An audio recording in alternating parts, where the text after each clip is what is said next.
escape my dark magic after all. Surrender! No!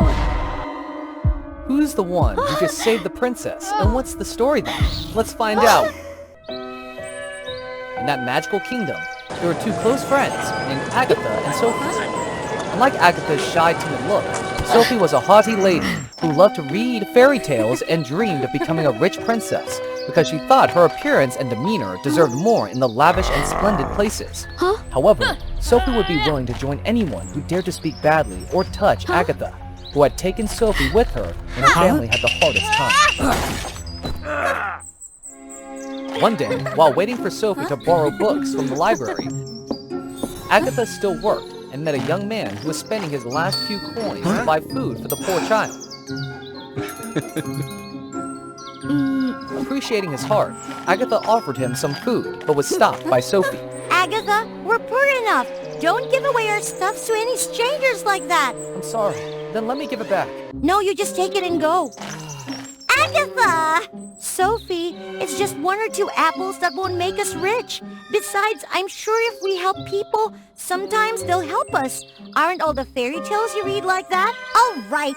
Consider it a blessing. Speaking of stories, today I found this fairy tale book of ancient magic. It says that if we go to the wishing tree in this village on the night of the meteor shower, all wishes will be fulfilled, and there will be a 100-year meteor shower this weekend. So let's go there and fulfill our dream of being rich.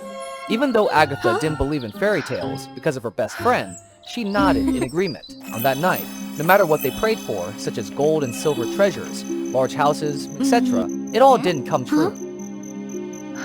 During the sadness, they suddenly heard an old woman fall nearby, so they rushed to look at the situation. However, Sophie was afraid of her beautiful dress being dirty, so she showed dissatisfaction and only watched them bandage the wound. Appreciating the hearts of the two of them, the old lady gave them the star bracelet of friendship and turned herself into a star fairy. It turned out that it was the wishing fairy who lived in the wishing tree for thousands of years and waited for the destined people to come here to fulfill the wish. Having the chance to return to the rich life of the past, Sophie quickly said her wish. I've been living a poor life too long. Therefore, I wish to have the status of worthy of my true identity right now. What's your wish that you look so thoughtful? I was wondering, how long have you been here and given people wishing? The star fairy was startled to hear Agatha's question, but she answered honestly. Maybe. It's been thousands of years since I was given the mission to grant wishes and not to leave the wishing tree half a step away. Because I've seen things change. Things grow freely compared to myself a long time ago. That's so. Actually, I have a close friend, a good job, and I also love to help people.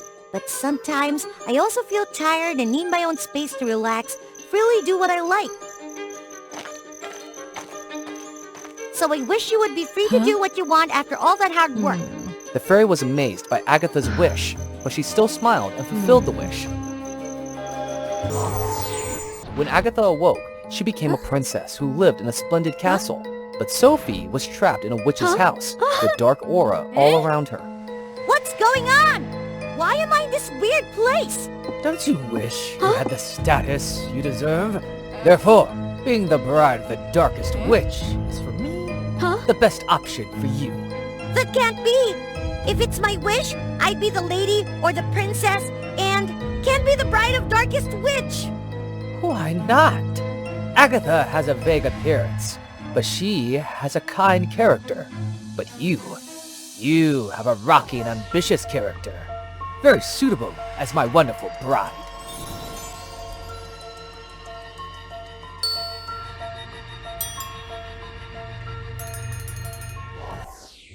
So, if our two powers are united by a kiss of love, you will help me escape this place and conquer the kingdom. No, I can't be your wife, and there must be some confusion between my position and Agatha's. I have to find Agatha and get this straight. You can't go to the castle. The soldiers there will surely drive you out, because you have the dark glory of a witch. So be good and stay in the room. After that, Even though Sophie imprisoned in the witch house, she refused to bow down to the enticements that she should give up Prince and Agatha.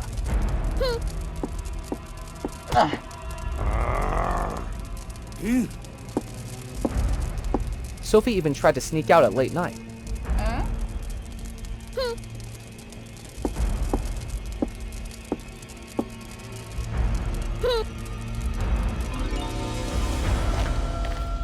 However, as the Dark Witch said, when the soldiers saw Sophie radiate a dark aura, they definitely did not let her in. At this moment, Agatha was also lounging in the palace because she did not know why she was here and became a princess. Suddenly, she heard Sophie's voice, so she was glad to run out and accidentally stumbled. Fortunately, Prince Tedros just returned from the neighboring country to hold her in front of the astonishment of Agatha and Sophie. The prince? Was the poor man the other day? Yes, because the Star Fairy sent me a dream that she was grateful for your kindness and made you a princess. I returned to the castle as quickly as I could to meet my benefactor and my future wife. Despite hearing the prince's explanation, Sophie did not believe the truth and was about to intervene in the next conversation when she was summoned by the Dark Witch. Let me go! Why did you arrest me? I tried to get out of here, tried to meet Agatha and the prince, but... No matter how hard you try, Tedros' heart belongs to Agatha. And I am the only one who understands your power potential, always taking care of you and taking you away from these people. If you still want to be a princess, then after the two of us combine our magic and rule this kingdom, I will help you live with the throne you want. Hearing the sweet words from the witch, plus the fire of hatred burning in her mind, Sophie was gradually persuaded and let him absorb the rage and selfishness in her for him.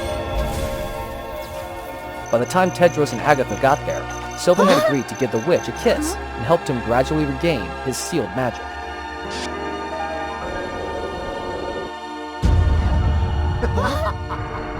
It turned out that because of being worried about Sophie, Agatha begged Tedros to rescue her friend, but when they got here, it was too late.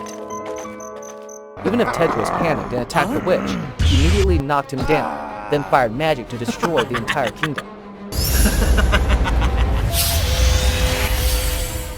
Although Agatha felt very frightened by the scene in front of her, she saw Sophie was gradually being completely controlled, so she tried to risk storming into battle with the Dark Witch.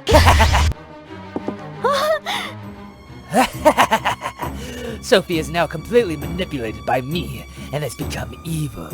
It is not long before you can touch or awaken her mind. No! What Sophie wanted was to be a good, rich princess who helps people like in fairy tales. Besides, she's not the kind of guy who does everything she can to destroy people to get what she wants. So, even though she's going the wrong way and being manipulated by you, I believe her heart is still on the right track. Hearing Agatha's words, the witch was angry, intending to silence her forever. Sophie awakened from Agatha's friendship and tried to shield her best friend from magic.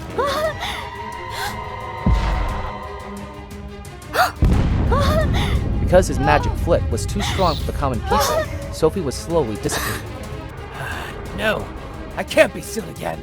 Certainly, I will punish you all! But as he rushed towards Sophie and Agatha, a bright light emanated from their friendship bracelet and struck him. Tedros also took the opportunity to destroy the witch, causing her to be completely dissolved. Fortunately, it couldn't help Sophie to recover from her wounds and recover as she had originally done. I'm sorry, Agatha. I thought you loved me and wanted to rule the kingdom with me, but it was all a lie. What he really wants is just to destroy everyone, so I can't let him hurt you. But thanks to you, I understand that the real princess doesn't have to be a splendid appearance, but they need pure heart, willing to ignore mistakes and help everyone. I am willing to sacrifice myself to make up for the mistakes I made to you and to everyone else. Besides, I've just seen a stronger Agatha, so I hope you can keep this up without me around. I see. I'm glad to have a friend like you around. Then Sophie vanished under the stars before Agatha's mourning. Over the years, Agatha always tried to fulfill Sophie's wishes with Tedros, and gradually, the two also began to get to know each other and decided to marry. That day, while everyone was... I don't want a dull, colorless, and emotionless life. And I'm willing to sacrifice everything to become vibrant like a rainbow. Subscribe to WOA Fairy Tale to follow my story. Nikki has a burning passion for fashion and will do anything to pursue her passion.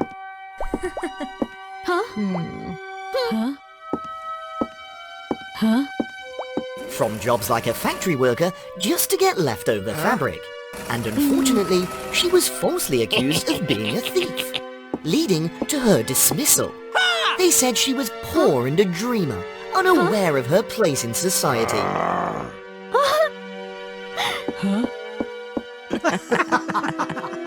They said her vibrant rainbow designs were outdated and cheesy, compared to the elegant and sophisticated design direction of 19th century Paris. Despite countless disappointments, Nikki remains determined not to give up on her dreams. Nikki's mother loves her very much and wants to spend more time with her.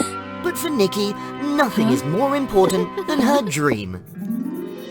Nikki, I know your passion is important, but can't you have a proper dinner with me? You wouldn't understand, Mom. You're just a housewife. You've never had a burning dream like me.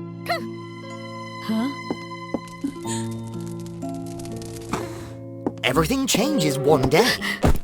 Nikki accidentally discovers a notebook about a mysterious fashion kingdom.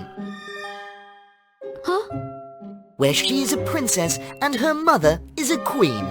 And there's also a portal that can take Nikki there. Mom, what does this mean? Don't touch that notebook. It's just stories I made up when I was young. Her mother's explanation is not convincing enough. Nikki decides to find out the truth. She follows what she remembers to the gateway between the two worlds. Who are you? Hello, Princess Nikki. I've been looking for you for a long time.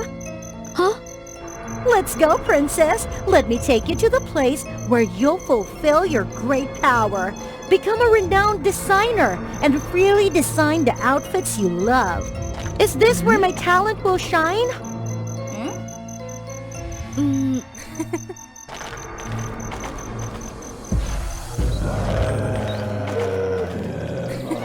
Welcome to the Kingdom of Chromatic.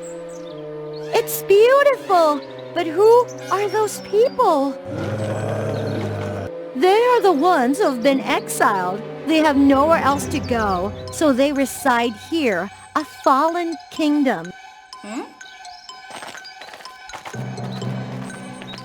Formerly, Chromatic was a prosperous place, alongside Givenchy, Jimmy Choo, and Hermes. In this world, the more beautiful the clothing, the stronger the magic, and each kingdom has its own representative artifact. However, those kingdoms have formed an alliance and stolen the rainbow dresses, the source of power for the kingdom. Faced with that threat, the Queen of Chromatic and also Nikki's mother fled, leaving behind the citizens. My mother? So cowardly? She just wanted to protect you. Look, she left behind many magnificent works. I've been thinking poorly of my mother all this time. Surely the one holding the rainbow dress is one of those designers. To attract their attention, you have to participate in the upcoming Fashion Week. Nikki, only you can restore honor to your mother and save this kingdom.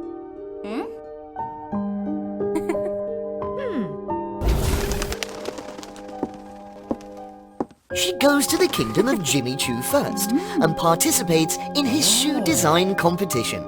This time's theme is the Fairyland. The division between the rich and the poor is so obvious here, isn't it? That's right! Here, the rich dress the best. The middle class follows the trends and wears similar clothes. As for the beggars you saw earlier, they're at the bottom of society. With her passion for rainbows, Nikki designs a beautiful pair of heels. She wins the competition. Jimmy Choo is so impressed that he personally takes her to visit his workshop. He even points out the location of the legendary glass slipper of this kingdom. But she still can't find the rainbow dress. Nikki also won at the competition of Hermes and Givenchy with her own abilities. Indeed, when living true to her passion, one will shine. Despite the joy of winning, Nikki feels no different from Jimmy Choo. She's taken to visit the factory, knowing the location of the legendary fashion items, yet still unable to find the rainbow dress. Moreover, even though she's invited to become an exclusive designer, Nikki declines. What she wants most is to become a designer for each kingdom of Chromatic. I still can't understand. None of them has the rainbow dress. Only your mother witnessed that accident. Maybe she knows something. Maybe. I'll go ask my mother. And if that doesn't work, I'll design a new rainbow dress. I believe you can do it. But now everything has turned completely opposite to Nikki's imagination. It turns out Nikki's mother is the one holding the rainbow dress. Mom, why are you holding it? It turns out that Nikki's mother knew Valentina's plan. She is the leader of a fanatical black and white fashion rebellion. Valentina wants to seize the rainbow dress and even the legendary artifacts of those kingdoms, and create a new fashion world where everything is in black and white only. Out of concern for the fashion world losing its inherent beauty, Nikki's mother fled to another dimension, taking Nikki with her.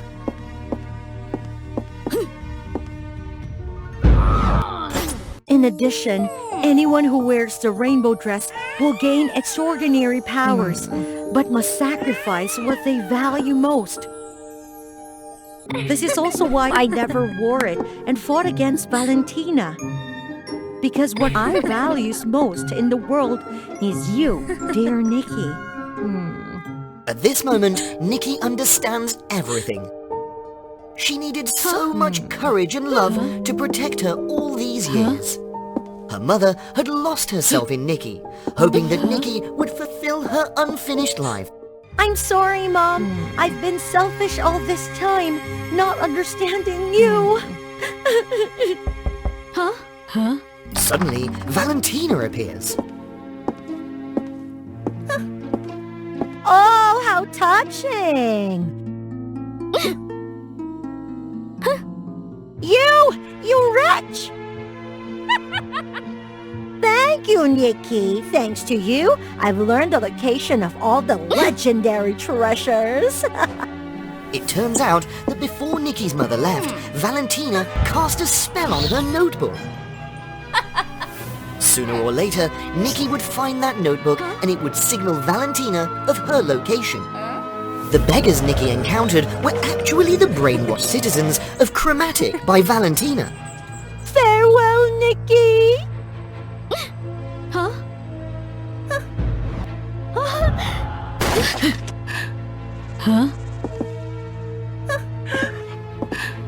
No! Mom!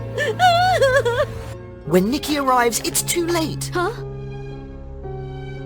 Valentina has captured her mother and the remaining 3 designers, sealing the legendary fashion artifacts. Nikki recalls everything she has learned and creates a crown and accessories that go perfectly with the rainbow dress. I won't let you destroy this land! You think you can defeat me?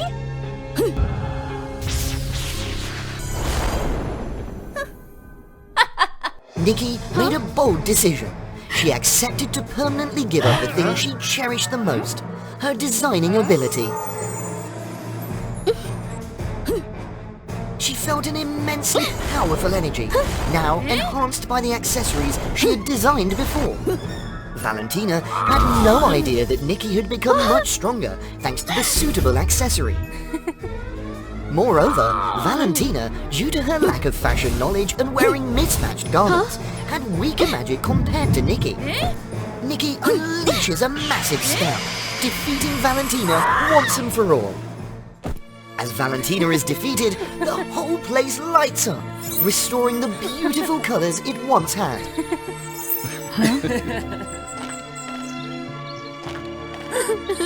The land also expresses gratitude to Nikki, helping her regain her design abilities. Nikki has successfully restored the kingdom and restored her mother to the position of queen.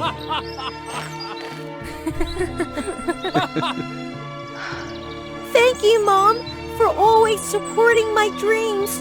Let me make it up to you for the rest of our lives. She continues to learn and grow as a skilled designer.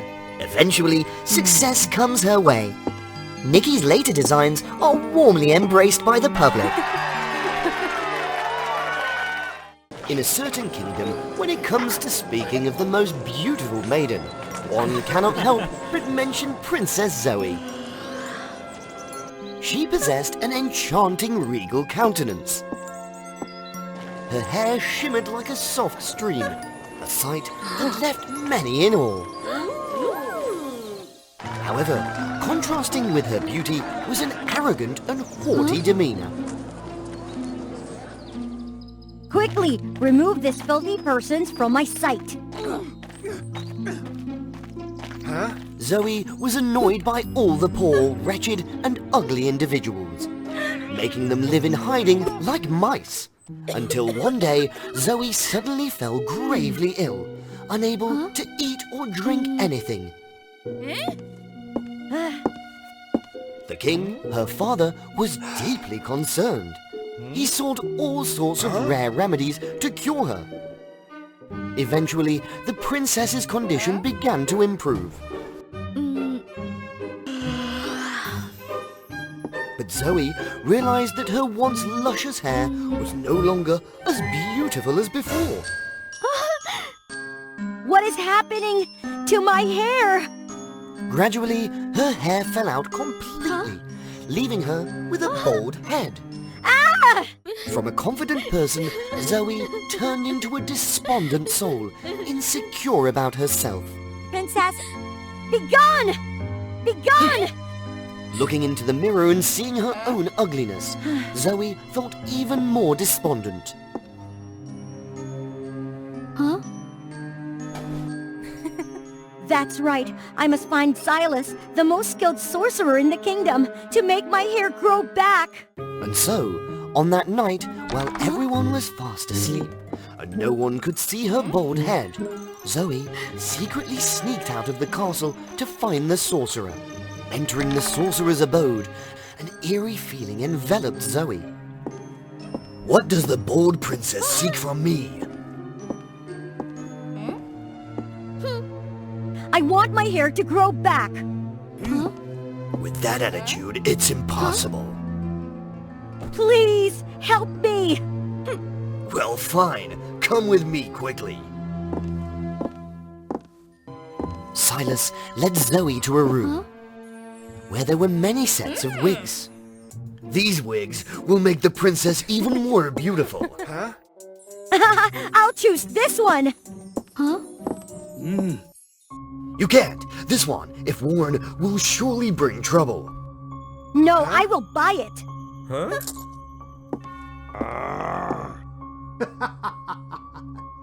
How foolish. Today I've gained a little profit.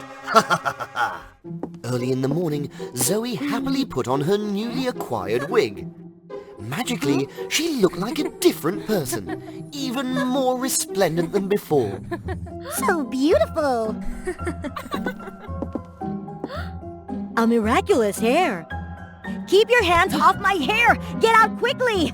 The naughty princess is back. Zoe confidently stepped outside, her new hair sparkling in the sunlight like a real rainbow bridge.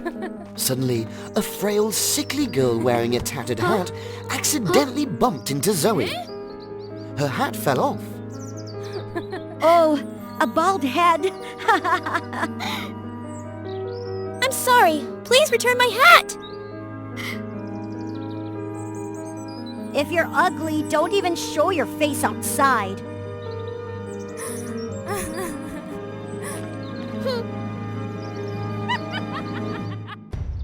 Zoe's delight grew as she played her little prank. She proceeded to a vendor stall and bought a precious gemstone bracelet. This is a rare and expensive gemstone necklace. I'll trade this strand of hair for it. Oh. But as she pulled her hair, she was suddenly struck on the head, leaving her dazed. Ouch! Who's there? Frustrated, Zoe walked away from the mocking gazes and suppressed laughter of the onlookers. I'm so annoyed. I must find the one who struck me discreetly. You don't need to search. It's me. Who are you? I am Lyra, the owner of the rainbow hair you're wearing. I met an unjust fate. Unable to escape, I merged into this hair, hoping to find someone to help me. I don't know anything. This hair is mine now. Stop clinging to me. The next day, Zoe continued seeking joy. Don't go. Something unpleasant will happen today. You should... Quiet! At the market, Zoe playfully pranked and teased everyone around. Zoe delighted in her jest, continuing to cause mischief, teasing everyone. Zoe bumped into a ragged boy named Bruno. Do you know who I am? Do you know who I am? Beautiful hair you've got there. I'm gonna sell it. No! The princess is bald! The rainbow hair is fake! People gathered, berating Zoe. The image of beauty and power she once held in everyone's eyes shattered. I warned you, but you didn't listen. I understand this feeling because I've been through it too. When I was alive, I possessed a magnificent rainbow hair. But because my husband was gravely ill, I had to sell my hair to a sorcerer to get money for his treatment. However, he deceived me, pretending to be sick, and used that money to propose to another girl. Someone as ugly as you doesn't deserve me. Get out of here. Out of my indignation, I left this world.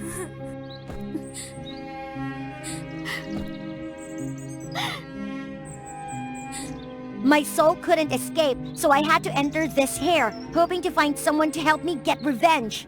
After hearing that, Zoe felt compassion for the tormented soul. I can't help you. I can't even help myself. I will help you restore the trust and love of the people. Listening to Lyra's words, Zoe used her own money to purchase all the fake hair from the sorcerer and distributed it to the seriously ill and impoverished, those who had lost their hair. You are truly beautiful and kind-hearted, whether you have rainbow hair or not. Hearing the old man's words, Zoe recognized her past wrongdoings and became even more determined to change and assist others.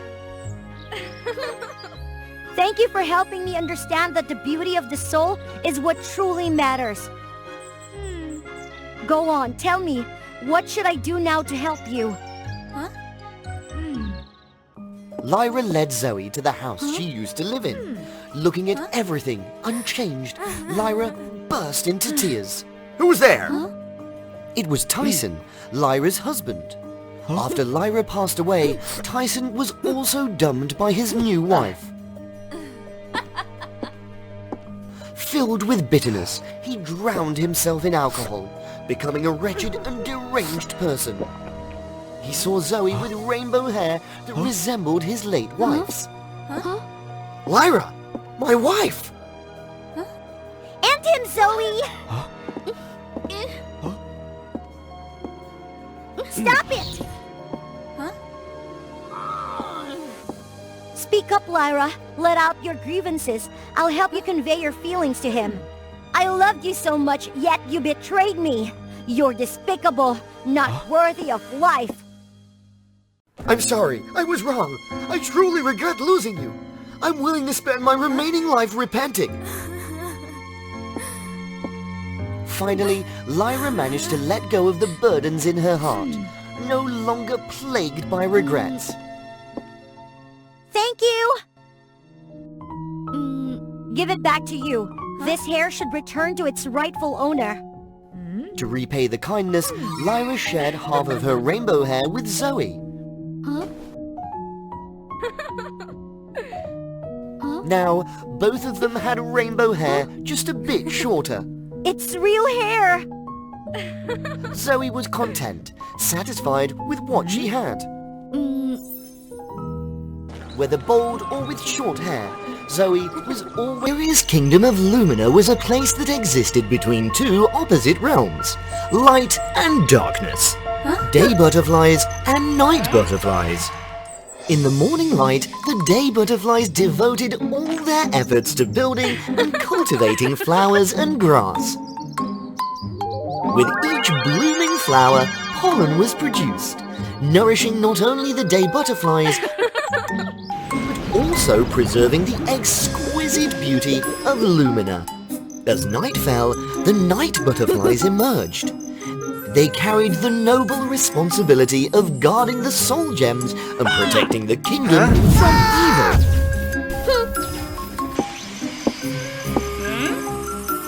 Their work seemed simple and insignificant in the eyes of the day butterflies. But in reality, it was of utmost importance. They were the guardians of darkness, maintaining tranquility in the midst of silent nights. However, the day butterflies often looked down upon the night butterflies.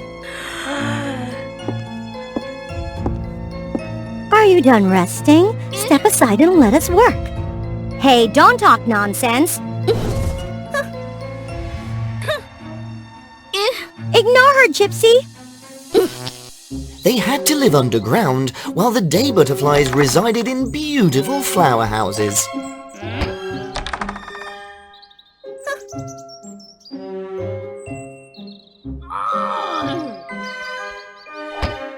Night butterflies were only allowed to venture out at night and were not invited to participate in the festive celebrations of the day butterflies. Under the leadership of Queen Vanessa, the fairies diligently worked without interacting with each other. However, on a strange day, Queen Vanessa suddenly disappeared and never returned.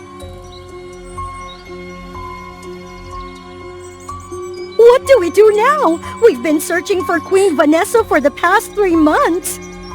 There's no other choice. We'll have to elect a new queen. The position of queen has always belonged to the day butterflies because they considered themselves superior to the night butterflies. We nominate Fleur, the most outstanding fairy, as the new queen. Does anyone object? I object. Don't you see how unfair this is? Night butterflies can perform just as well as day butterflies. We demand that Gypsy be allowed to run in this election alongside Fleur. Yes.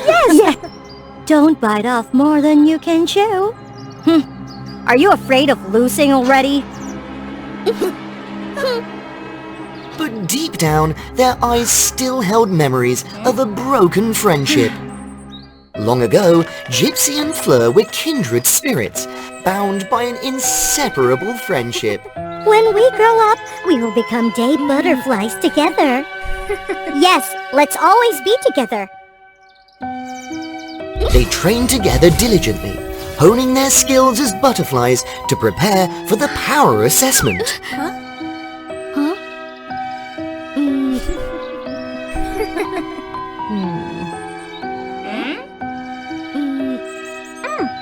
However, Fleur's love for gardening made her more suited to be a day butterfly. While Gypsy's courage and extraordinary attack magic made her a night butterfly.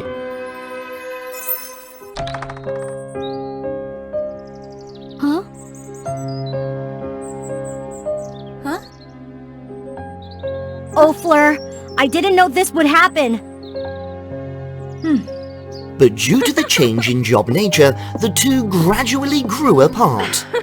Fleur no longer wanted to talk to Gypsy.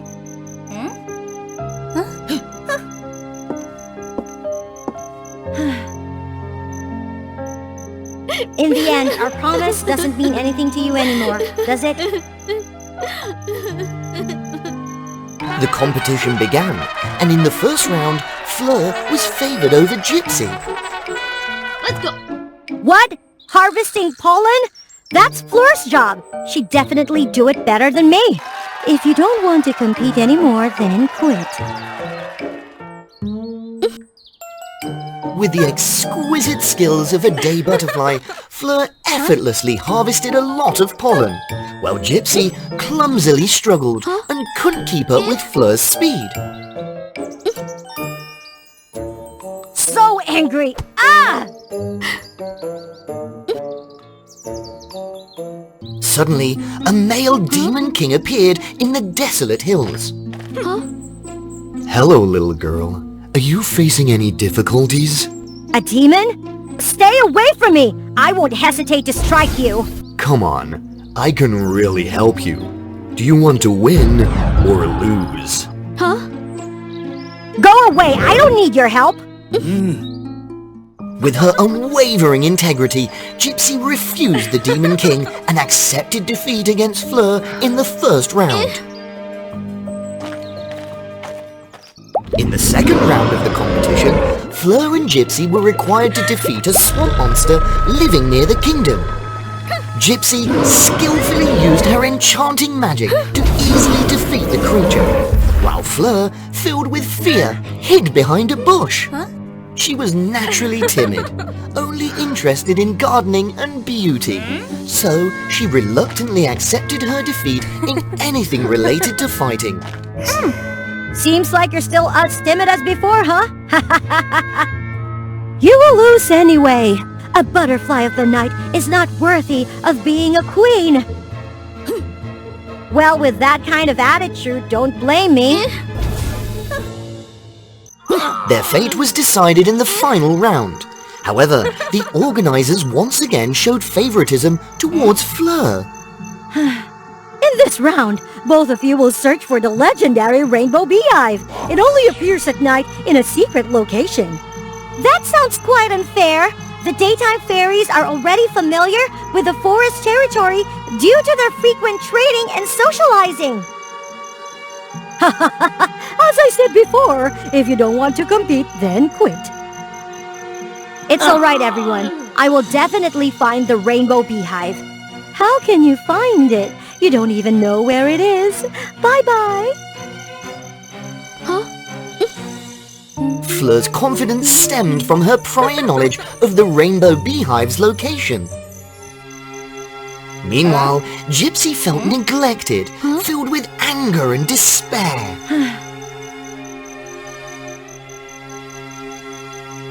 In a moment of lost hope, the Demon King appeared.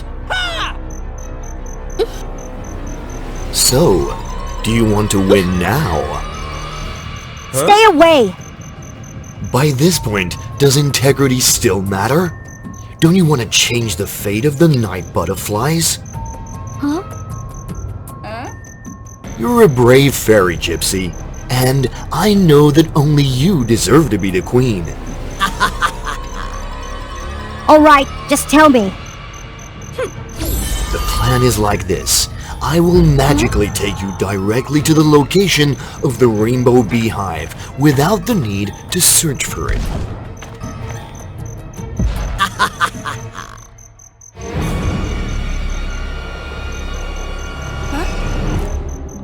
As for you, just call upon your fellow night butterflies to hinder Fleur.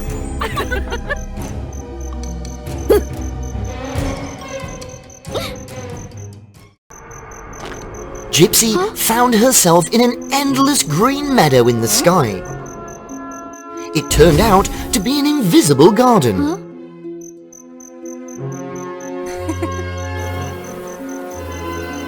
Gypsy gently picked up the beehive, her heart filled with joy and excitement.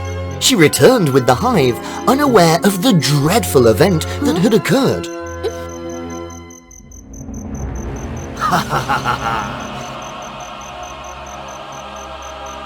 While the night butterflies were obstructing Fleur, the sacred altar containing the soul gems was left unguarded, allowing the male demon king to sneak in. You have fallen into my trap. It is I, Vanessa. Huh? According to the rules, the beautiful queen could not exceed 45 years old. So, as Queen Vanessa's term was ending, she feared losing her power and studied dark magic to regain her youth.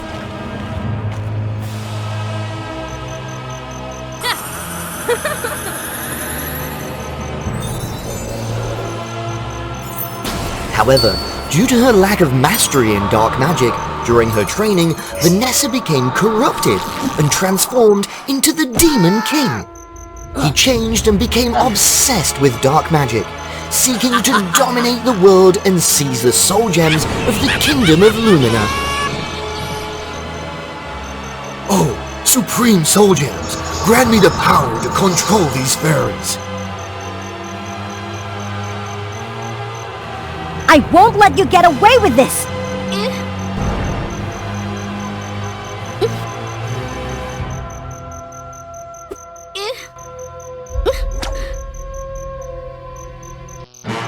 Capture her!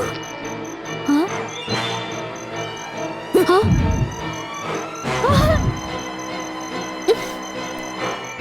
With the invincible power of the rainbow honey, Gypsy successfully subdued Fleur and brought her to the altar of the soul gems. It's all my fault. I miss you so much. I just wish things could go back to how they were. Gypsy's pure tear, filled with genuine love, possessed extraordinary power. It submerged Fleur in pure affection between soulmates and resolved the misunderstanding. Gypsy, what happened? Fleur, I'm so sorry. Huh? In their warm embrace, Gypsy and Fleur resolved their past conflicts.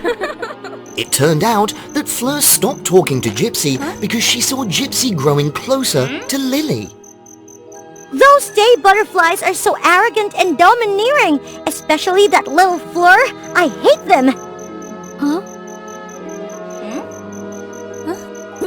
Fleur had run away without knowing that Gypsy defended her and scolded Lily for speaking nonsense. The childish conflicts were completely resolved, and Gypsy and Fleur realized that friendship and unity were the most important things.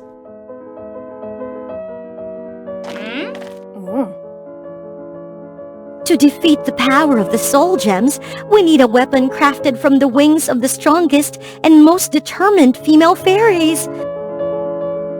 I understand now. Help me detach my wings. No, you'll lose all your power. Everything will be fine. Promise me that you'll bring peace to this kingdom. I'm so sorry, Gypsy.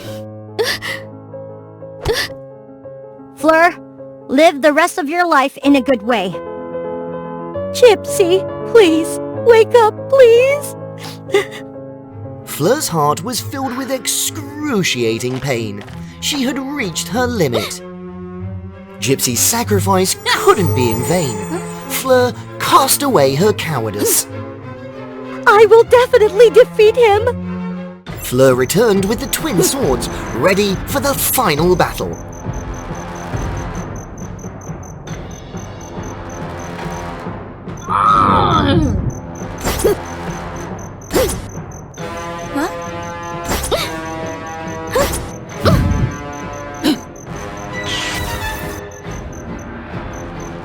Each strike carried the determination and love for Gypsy and the kingdom. How brave you are! We'll see about that. This place!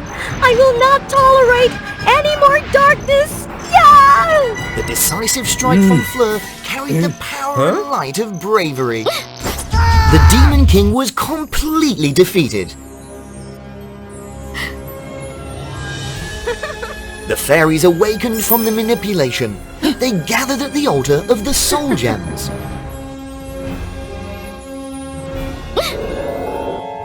Everyone was deeply saddened by the departure of a brave soul.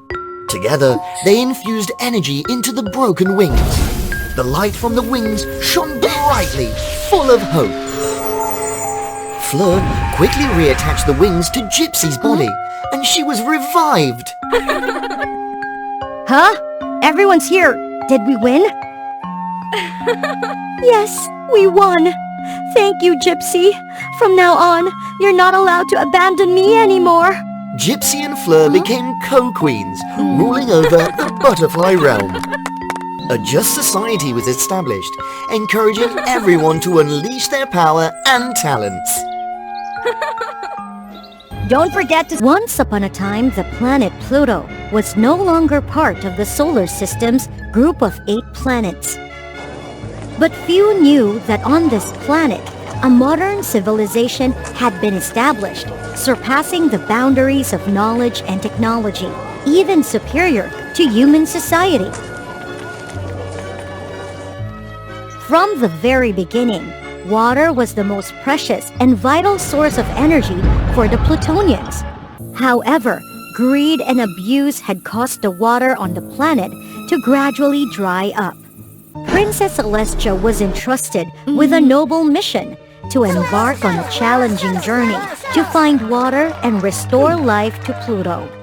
I will definitely bring back the water. Celestia! Will Celestia succeed in fulfilling her missions? Subscribe to WOA Fairy Tale to follow the stories unfolding. With a heart full of hope, she embarked on her spacecraft shaped like an egg, conquering space. Celestia witnessed breathtaking scenes. Celestia drifted in the endless space. Sometimes she felt lonely and desperate. However, she remained steadfast in her belief. No matter how difficult it gets, she determined not to give up. The journey must continue. But suddenly, a mighty asteroid struck her spacecraft, forcing her to land on Earth's shore. Fearful, she struggled to escape the blazing surroundings. In her final hope, Celestia pressed the distress signal button to reach out to Pluto. Could I be leaving in vain like this? By some miraculous means, a brave man rescued Celestia from the spacecraft just in time before it exploded into fragments. Celestia discovered that the atmosphere here was pristine, surpassing anything she had experienced on Pluto.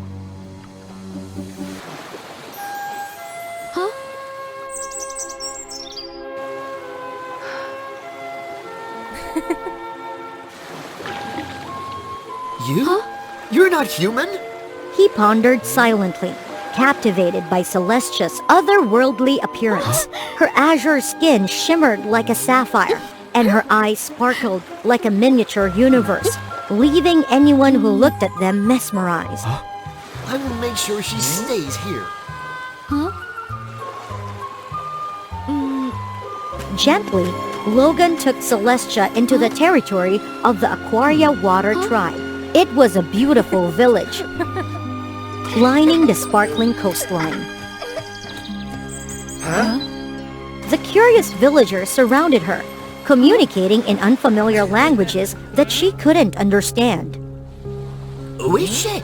She looks so weird. Chief, we shouldn't accommodate her. Don't worry, I will carefully watch over her. I need to know where she comes from and what her intentions are. So annoyed! I don't understand what they're saying.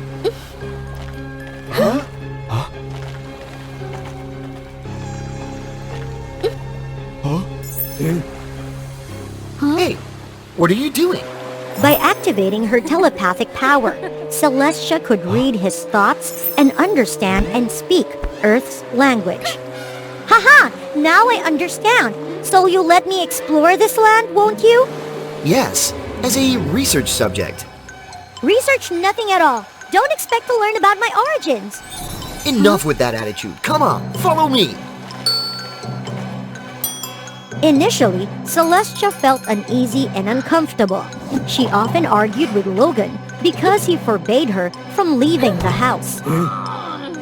The only thing she could eat was fruit, while anything Logan brought her made her nauseous. Tell me, where are you from? Why do you want to stay here? The place I come from is far, far away. You wouldn't know even if I told you. Come on, I'm helping. Fine, I'll tell you if you let me explore this land. Is it common for extraterrestrial beings to be so troublesome? Well, wait a few days. After Celestia's health recovered, Logan took her on an exploration. The Aquaria people used the power of magical crystal water to control tidal waves. They fished, searched for pearls, and specialized in aquatic products. They rode on giant sea turtles, traversing the vast ocean and easily diving deep into the depths. Logan taught Celestia how to ride the sea turtles, and together they submerged into the vast ocean. Before their eyes, a magical world appeared. Both of them dived into a mysterious cave. Inside the cave stood a towering sacred tree, shimmering like precious gems. This is the soul tree of the ocean. The tree helps transmit limitless magic to the ecosystem beneath the sea, and is the hope for the people of Aquaria.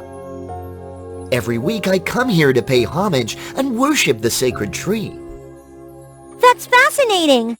Logan began to sing a deep and solemn ancient chant, honoring the sacred tree. The hymn had been passed down from generation to generation. Do you know, this place is so similar to my homeland. Both sides have a deep connection with water, considering it the source of life. However, my people exploited it ruthlessly, while the Aquaria people honor water immensely. Tell me, Celestia, where did you come from? Pluto, a planet on the brink of destruction. After living on Earth for a while, Celestia grew accustomed to this place. Her peculiar azure skin could withstand the highest temperatures, allowing her to assist the villagers in extracting diamonds from within volcanoes. Logan and Celestia grew closer day by day. Their bond grew stronger, and their feelings deepened. However, amidst the joyous life and their growing familiarity with each other, Celestia never forgot her noble mission.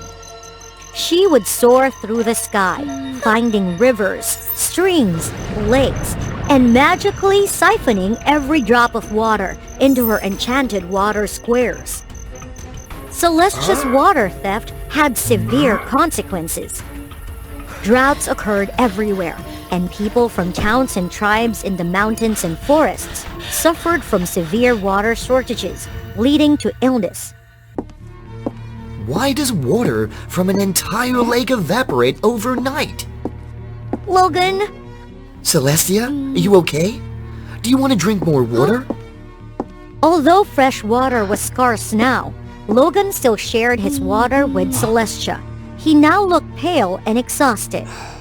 The water shortage also weakened the soul tree, affecting the creatures beneath the ocean who relied on the sacred tree.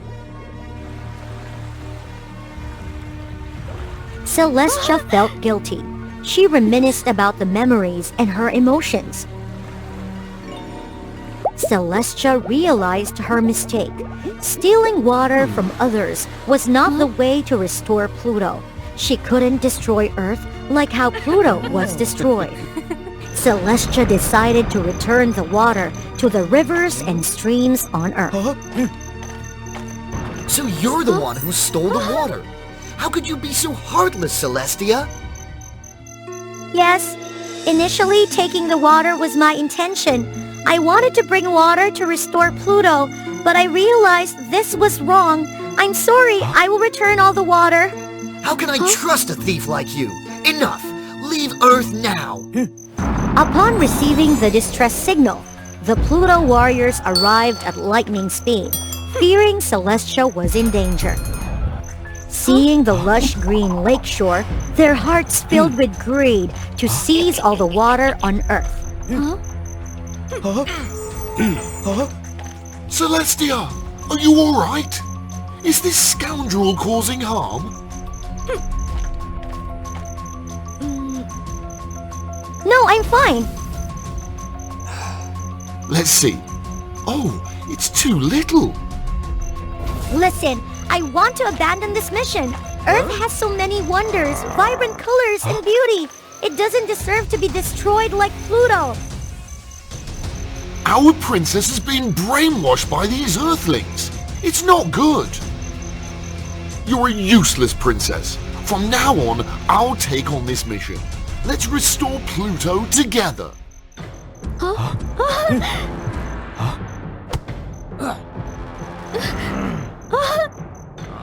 Celestia angrily fought back and brought Logan back to Aquaria. She revealed the truth to everyone and urged them to unite and drive the people from Pluto away. She sincerely apologized for her mistake and promised never to return here after the battle.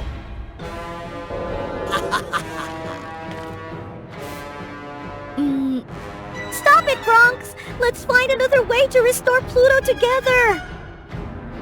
Enough with your words, you traitor.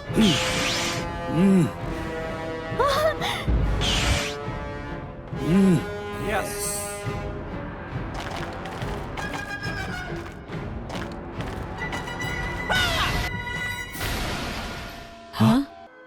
No!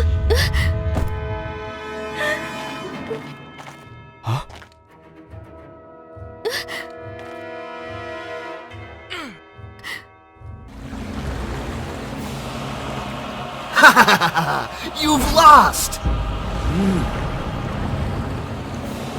Celestia flew up to the sky in anger and sang loudly the ancient song that Logan had once sung with the sacred tree. She believed that her sincere and powerful singing would awaken the sacred tree.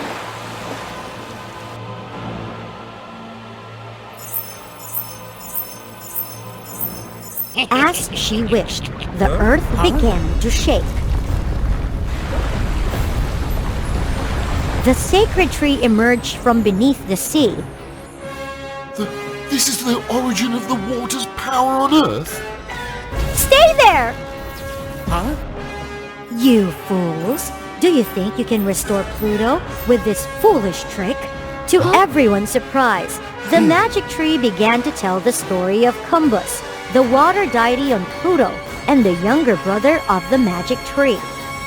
Cumbus provided the water core to Pluto, allowing the water to utilize its resources and sustain life. But the people of Pluto overexploited the water, causing the water core to crack. Now, my brother is furious with the Pluto inhabitants for their inhumane act of stealing water. Even if you bring water back from Earth, Pluto cannot be restored. What this planet needs is to let the water core rest for some time. Perhaps after 1,000 years, there may be a chance to save Pluto. So, our efforts were in vain? Pluto cannot be restored unless the people of Pluto leave. I think the people of Pluto should come and live on Earth. Let's put an end to this meaningless war and live for peace. On behalf of the people of Pluto, I apologize to you for our mistakes, and I'm truly grateful to you.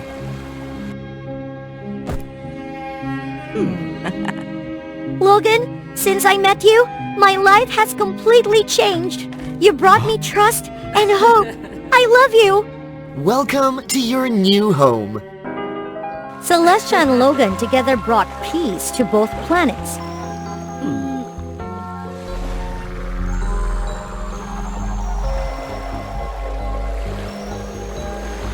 From that day on, everyone lived happily together on Earth. Every time being deep into the sleep, we all have the chance to experience many of interesting dreams. However, sometimes we have a couple of nightmares, which reflect the fears deep inside each person. Most of us forget the dreams as if they never existed. But there are some rare people who still can remember all the dreams they had. People called them nightmare genius, the target of boogeyman, who survived by the fear of human. In a beautiful kingdom, there lived a beautiful princess named Savia. She especially spent her love and care for the poor children at the orphanage. Hello, princess. We've made you lose your time when coming here again. It's not a big deal. I want to visit these cute kids. Moreover, tomorrow is Halloween. I prepared some tricks and toys for them. Thank you so much for your kind heart. At that moment, Savia noticed a girl who sadly sat in a corner of the room. It's Jenna. She's just come here for a few days. She doesn't talk to anyone. At night, no matter how we advise, she refused to go to bed, just stared at the dark corner, like she's scared of something. Is there any way she's also like me before? She just remembered when she had been a child. She usually had nightmares and saw scary things from the dark corner. But since the day she had received a teddy bear from a strange woman, she didn't have nightmares anymore. When she grew older, she gradually forgot about that bear. Luckily, it was still in her drawer, and she gave it to Jenna with the hope that it could bring nice dreams to her. However, the next morning, Savia discovered that the teddy bear by somehow appeared right in front of her room with a wounded body. The bear suddenly moved, making the princess startled. Don't worry, princess. I won't harm you. Who are you actually? What do you intend to do? The bear told her everything. Turned out that the bear named Kenom, who was a grandson of a kind witch. She used to take him to the palace to help the king do some rituals. And to protect the princess from boogeyman was one of the works. One time, when his grandma was fighting against the boogie, although being told before, Kenom still made a peek at them. Thus, the boogeyman had a chance to escape, and he even calmed Kenom. To protect Kenom's soul, his grandma had to bring it into a teddy bear. And she gave all of her magic to Kenom, so she was not able to protect the princess anymore. From that moment, Kenom had to take the responsibility of protecting the princess's sleep every night. Thanks to that, she could mature peacefully. When Savia matured, Kenom thought that he could come back with her grandma, but she predicted that in the near future, he still had the mission to protect the princess, so he had to stay. Being kept in a drawer for too long, my magic was weakened, so I was wounded after fighting against him. Turned out you have been protecting me for the whole time, and I don't even know. Thank you so much. And how about Jenna? Boogeyman took her away. Just go to my grandma's place. She will tell us what to do. Following Kenom's instructions, the two went to his grandma's house. Knowing everything, his grandma soon prepared for it. She had worked on an amulet which could help Kenom turn back to human in a short time. My magic can only work until midnight, so you two have to find him and prevent him before that time. This is the magic fire which can help you fight against the dark force. But why he always choose to act on Halloween night? Because this is the night for the ghosts. And it also means the dark power is strongest then. But how can we find him now? Rest assured, before he left, I quickly casted a navigation spell on his body. Thanks to the magic map, they could see that he was going to the Sandman's place. He was the god who helped people fall into sleep. Why does he go there? The nightmare genius all find it more difficult to fall into the sleep than normal person. So he needs to have more sleeping sand. So we have to be quick. Although they moved really fast by the broomstick, but they were a little bit later. The boogeyman had made the Sandman drunk and taken away his sandbag. You're too slow, but now I have no time to play with you two. After this Halloween night, you all will live in my nightmares forever. Then he let out dark shadows to attack them. Savia and Kenom had to struggle for a while to defeat all of the ferocious dark forces. When the last shadow was defeated, the magic fire on Savia's hand also ran out of its energy and went off. However, they couldn't step back at that moment. So, they took the risk and followed the boogeyman to stop him, taking too much time to fight against the dark shadows. So when they reached the boogeyman's place, he had successfully brought Jenna into a deep sleep. At that moment, her nightmares was also released. It wasn't the image in her dream anymore. The nightmares appeared right in front of their eyes. The nightmares started attacking them. Without the magic fire, they were badly injured. At that moment, the princess saw the sandbag, which Boogeyman still placed on the bed. Right. I'm also a dream genius. Why don't I use my dream to defeat her dream?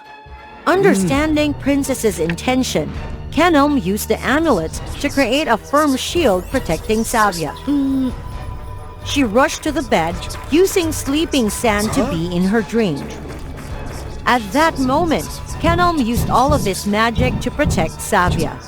When Savia was deep into her sleep, an armed force immediately appeared, defeating all the dark forces. After a while, Jenna finally woke up, and the nightmare shadows was no longer existed. The boogeyman really angry when his plan had been broken totally. He rushed there to attack Kenom, making him badly injured.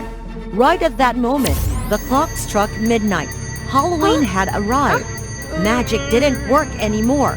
Kenom immediately turned back into a teddy bear. Only Savia and Jenna were shaking. Savia, long time no see. It looks like even you're an adult, you're still a shy little lamb, right? Her darkest memories turned back, making her body shake all the time. Your fear is always a special flavor. Do you know it? Even you broke this precious chance of mine, but it's alright.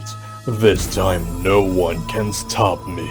I will make you two immerse in fears, and the next Halloween, you two will be the ones who create my dark army, which is strong enough to make this world immerse in nightmares forever. I'm not scared of you! Oh, look at the shy rabbit trying to be strong. How pitiful you are. That's right. We won't be scared of a man who has a weird appearance like you. You look exactly like the scarecrow at the field. No one tells you that shaming others' appearance is impolite. That's for human, but you're not human. You're just a scarecrow with a funny clown nose. And even a rainbow hair. No one will be scared of you, and the crow will even lay egg on your hair. They realized that Boogeyman will exist by the imagination of each person. Provided that they weren't scared, he wouldn't be able to harm anyone. You all, stop! You have to be scared and not to make fun of me. You also bring a fear that no one will be scared of you, right? Now you are nothing but a poor kid. And even a crying baby. Finally, the two girls together overcame their fears and defeated the boogeyman. However, at that moment, they realized that Kenom hadn't moved at all. Suddenly, the Sandman appeared right in front of them. Oh my! How cute this kid is! Kenom, he is not a kid, but a hero. I mean, that kid. The kid shouldn't sleep late. Maybe I have to coax him a little bit for giving him a nice sleep. He is an ambitious and evil boogeyman. Please defeat him. He was born from the fear of human. If you want to defeat him, unless there is no fear on this world, it also means that if you have no fear, he can do nothing to you. Alright, I will bring you home and help that bear take back his appearance. But on one condition, you all have to keep the secret that my sandbag was taken away. I will be really embarrassed. Happy Halloween! Immediately, everyone saw themselves stand in front of the orphanage. Kenom also turned into human like before.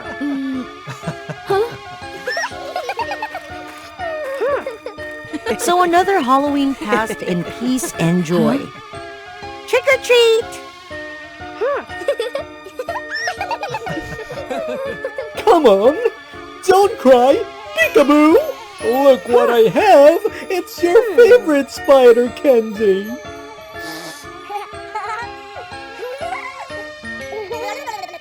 Prosperous kingdom of Bosia buzzed with the lively sounds of people, their voices intermingling in the bustling marketplace. However, there was one thing you wouldn't hear: the enchanting melodies or graceful dances, as those were forbidden in this kingdom. Nevertheless, rules couldn't bind everyone, including Princess Barina of the kingdom. Since childhood, Barina had been stayed within the vast castle without any friends. The king and queen, engrossed in ruling the kingdom and strict prohibitions, forbade her from leaving the castle. Barina's best moment of joy came when she discovered a beautiful music box with a charming ballerina twirling to the melodious tunes in the king and queen's chamber. Upon finding Barina swaying to the music, the queen rushed in and hastily confiscated the music box. Barina, this is not a toy for you to play with. Remember, music and dance are forbidden. Don't let us catch you involved in such things. Yes, Mother. However, prohibitions couldn't suppress Barina's love for that music box. Taking advantage of her parents' absence, she sneakily took the box and hid it for herself. As night fell, young Barina opened the secret music box under the bright moonlight. To her surprise, the ballerina wasn't stationary anymore, but gracefully danced throughout the entire musical piece. Immersed in the dance, Barina stood up and began practicing her own ballet steps. From that day forward, Barina diligently trained in secret every night, accompanied by the magical dancer from the music box. Time nurtured her beauty and dancing talent. As the princess grew up, her parents remained strict, limiting her connection with the people outside the castle. Thus, Barina resorted to disguises, sneaking out to satisfy her curiosity about the world beyond the castle. During one such escapade, Barina stumbled upon a lively underground basement immersed in music, hidden in the streets. There, she could freely indulge in her passion for dance. People in that basement shared their love for music and danced with her. And Barina made a fantastic friend, Edon, Despite his humble background, Edon had an immense passion for art and Barina's graceful movements. Amazing, Barina. Your dance steps were as light as walking on air. Thank you. Now let's stand up and dance with everyone. Come on, hurry up. Barina's daily life continued peacefully until her birthday. As she entered her room, a mysterious voice echoed, Barina! Barina! Who's there? Entering the room cautiously, she searched around but found no one. I'm here at the music box, Barina. Music box dancer? And you can even talk? Why weren't you scared when I danced? And now you scream like that. Hello, my name is Rosette, and I used to be a human like you. It turned out that 6 years ago, during her ballet performance, Rosette had been mysteriously cursed, but she couldn't remember the source of the curse. When she regained consciousness, she had forgotten her past and discovered herself as a motionless dancer in that music box. Until Barina opened the box, a magical force allowed Rosette to move and perform. You can move now and you can speak. Could it be any way that the curse be about to be lifted? Perhaps, but it has been 6 years since I could move, and I have to wait another 6 years without knowing what will happen next. So let me help you. I'll find a way to lift the curse for you.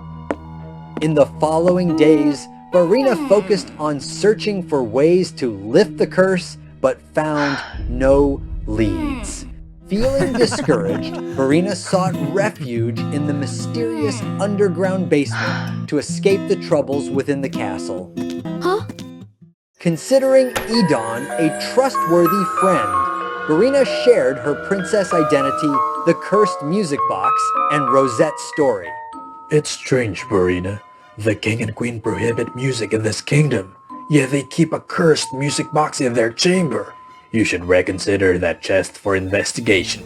Exactly that box. Excellent observation, Edon. I couldn't think of it before. The fearsome monsters emerged from a magical egg and rushed towards a young girl. Who is this girl? Can she escape the clutches of the hungry demons? Let's follow WOA Fairy Tales to find out. Sandra is a remarkable descendant of the Time Tribe. She possessed powers that others had to cultivate for many years. Thus, at the age of 18, Sandra ascended as the successor to the gods. Her hasty decision, however, brought about a great catastrophe.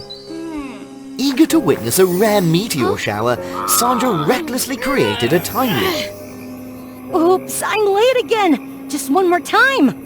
This upheaval turned the universe upside down, and the citizens' hunger persisted, and the malevolent demons continued to harm innocent people. Nonsense! How dare you do this?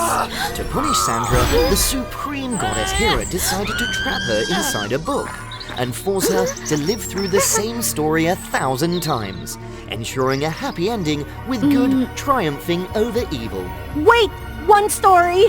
1,000 times? Can I return to reality occasionally? No way! You can't use the power of the time gods freely without fulfilling your task. If you open a time rift on your own, you'll be trapped in this book forever.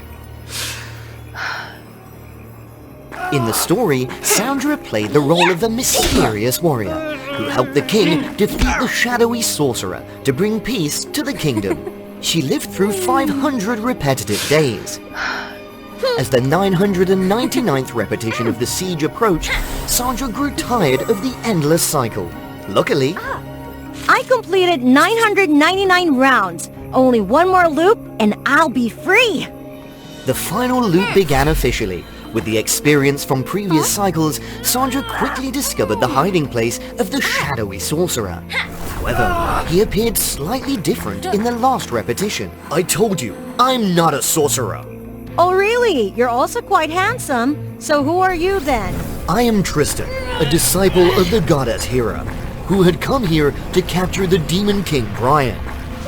The dark sorcerer Tristan explained to Sandra that he had traveled into the book to capture a wicked individual who possessed the dangerous monster egg. Upon arriving in this world, he witnessed the sorcerer's evil deeds. Little did they know that kind act would lead him to assume an unexpected role.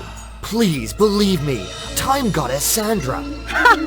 You're quite a good story maker. How do you know I am the time goddess? I already told you, I am a disciple of Hera. The entire divine realm knows you are trapped here. Set me free. No way, it's definitely Hera's scheme. She wants to imprison me here forever. Stay silent and wait in prison. Sandra, I've been waiting for you. The newcomer Donna, Sandra and Donna were two orphan sisters. Even though Donna was just a character in the story, her endearing nature made Sandra deeply fond of her. I've been chosen to join the elite squad of the king. Hurry and fulfill your promise. Give me your bracelet. Sandra handed the bracelet to Donna, knowing this would be their final conversation. After today, the time rift would return her to reality. However, in the days that followed, Sandra saw no sign of the time rift opening.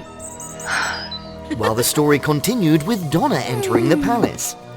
Time passed by. A whole month had passed. When Sandra walked down a path, she made a startling discovery. Donna's bracelet?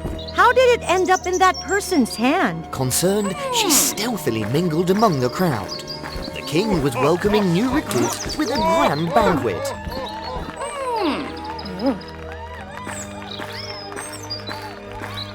Curiosity led Sandra to a secluded area, far from the main castle. She peered through a window. No! Get away! Oh no, Donna! In the next window, she saw poor Donna with the same sorcerer from before. Hurry! Save the girl! The monster's coming! Sandra was about to charge. But what if Hera discovers me using magic recklessly? She would have a reason to keep me in prison. Back off, you creepy creature! Sandra, save me! How dare you bully my little sister? Sandra, I'm so scared. Swiftly, the monster shattered the time-freezing spell and charged toward them. Give me a hand! What is it? It's Brian's pet who can absorb people's fears. But where's the king? Why are they allowed to do this in the castle? Brian has taken the king's place.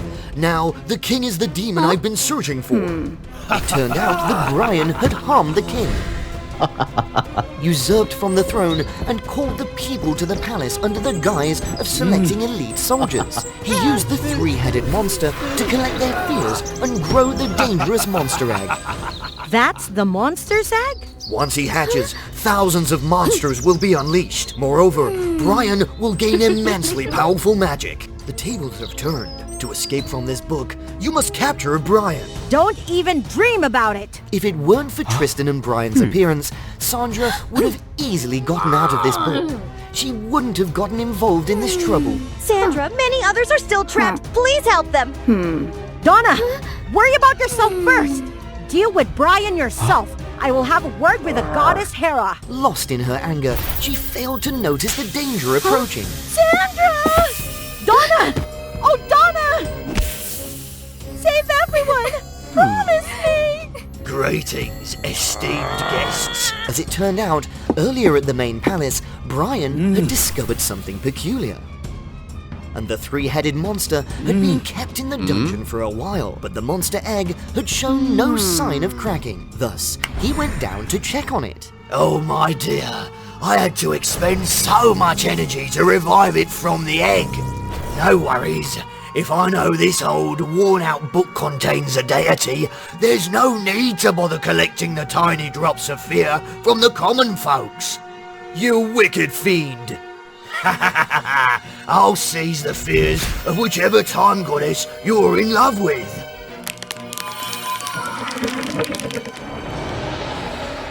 In the realm of Brian's wicked laughter and the tragic demise of his sister, Sandra felt immense sorrow. She unleashed deadly strikes upon the monster, despite its eerie and menacing transformations. Sister! Donna! Sister, I'm sorry. I'm so sorry. Sandra!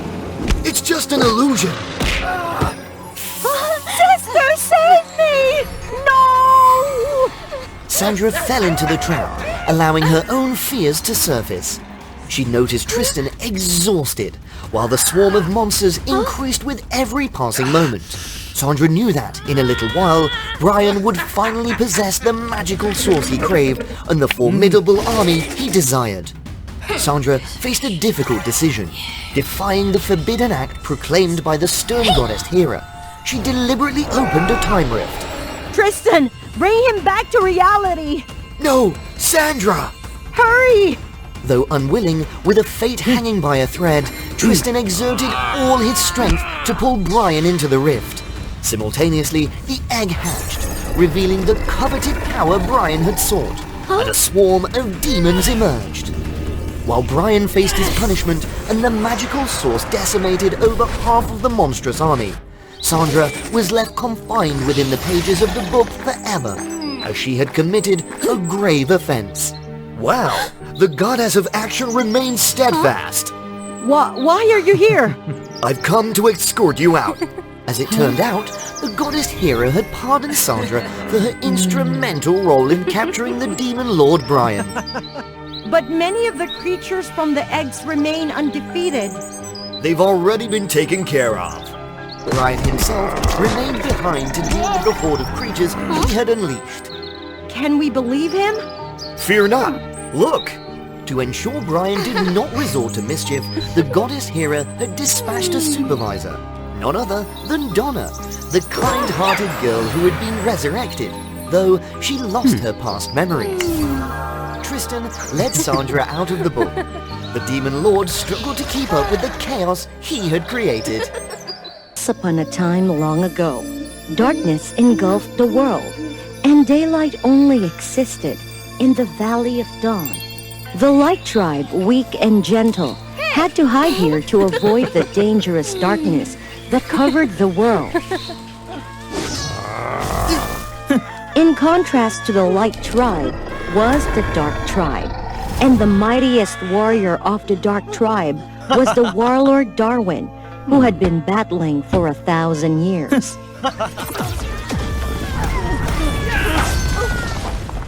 Although not of royal blood, people respected him even more than the Dark King. It was because he was unwaveringly loyal and not driven by power. To keep Darwin, the king married him to Princess Luna, his beautiful daughter. The two truly loved each other and were ready to live a fulfilled life. However, tragedy struck just before the wedding ceremony. While Darwin was out fighting demons to expand their territory, he fell into a trap set by his close comrade, Heaven. Caught off guard by both his comrades and the demons, the Dark Warlord couldn't persist. He mustered his last bit of strength to escape into the Valley of Dawn. No need. Falling down there won't be pleasant. If you want to know what happens to him, subscribe to the WOA Fairy Tales channel. Hey, that's my job. The demons couldn't overcome the protective border of the Valley of Dawn and had to retreat. Kevin was right. Darwin lost his wings and couldn't move his legs. He couldn't do anything except wait for his life to end. So, this is the end? It's better than this. But fate had other plans for Darwin. Sunny, a light fairy, happened to be passing by while collecting morning dew. Despite being rejected, her only concern was to prolong the life of the injured one in front of her.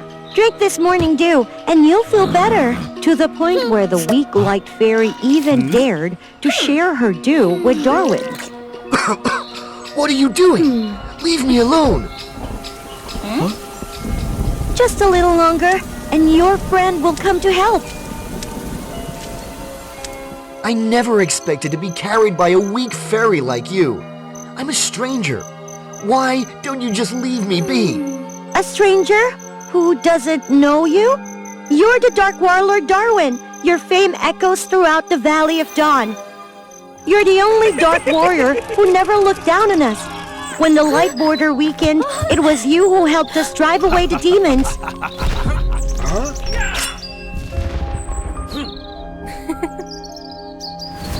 We made a pact that if one day Darwin was in trouble, we would help him at any cost. That was the old me. Now, I'm just weak. Don't think that way. Your goodness is always there. Just like a rainbow after the rain. Through hardships, you will see beautiful things. The Dark Warlord had never seen a rainbow in the land of darkness. Yes, maybe you're right. In the following days, Darwin gradually became less negative. Sunny was like a ray of sunshine, illuminating the dark life of the warlord. Do you want me to help you drink water like before? This place wasn't as terrible as he had imagined. There were no stars, but Darwin could see the beauty of the dawn. And the flowers here were sweeter than the night flowers in his own kingdom. The creatures were innocent and full of vitality, unlike the ferocious creatures he usually encountered at night. Darwin also came to understand Sunny better. The fragile life fairy always carried grand dreams. This will protect me from the dangers of the night, so I can leave this place and gaze at the stars. But I have to make a vehicle first, so that the warlord can move freely. To show his gratitude, Darwin quietly completed the drawings so that one day his friend could come to the vast world. While Darwin sought refuge in the Valley of Dawn, Kevin spread the news of the Dark Warlord's defeat everywhere, and the king had no choice but to give his daughter to the second strongest person in the kingdom, who happened to be Kevin. Princess Luna strongly objected, as she was devoted to Darwin alone. But when she arrived at the Valley of Dawn, all her feelings for the Dark Warlord crumbled. She realized that the undefeated champion, with the sky on his head and the earth beneath his feet, was the one she truly loved, not the crippled figure sitting there. Hey! Why do you need the help of a weak-like fairy? I've lost my wings and my legs, and not the same as before. I will marry Kevin. I came here to inform you. The warrior's heart shattered in despair. As long as she's happy, congratulations to her. Sunny witnessed everything but couldn't do anything else. She sat by his side, providing the most comforting presents, letting Darwin know that she would always be there for him.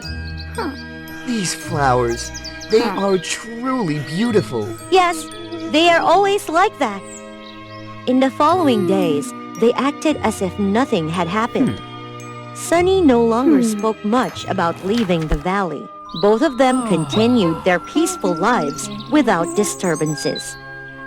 Hey!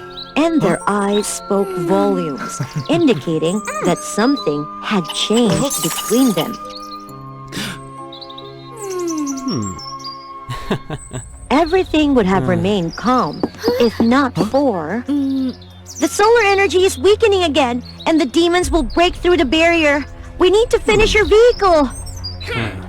After many days of effort, Sunny completed the vehicle for Darwin. With this vehicle, you can move easily. Oh no, there are still few drawings. But the solar border was already gone, and now Darwin was burdened by it. Sunny had to leave her creations behind. Sunny didn't notice the helplessness in the eyes of the Dark Warlord. This time, the light inhabitants were aware of the impending attack and took shelter together. Where is Darwin? Where is he? Has anyone seen him? Oh no! The demons have arrived! Who is sitting in front of that cave? Following the remaining traces, Sunny ventured out of the cave. She saw a mighty warlord confronting the demons. Who took away your wings and legs, Darwin? Enough time for jokes! Charge!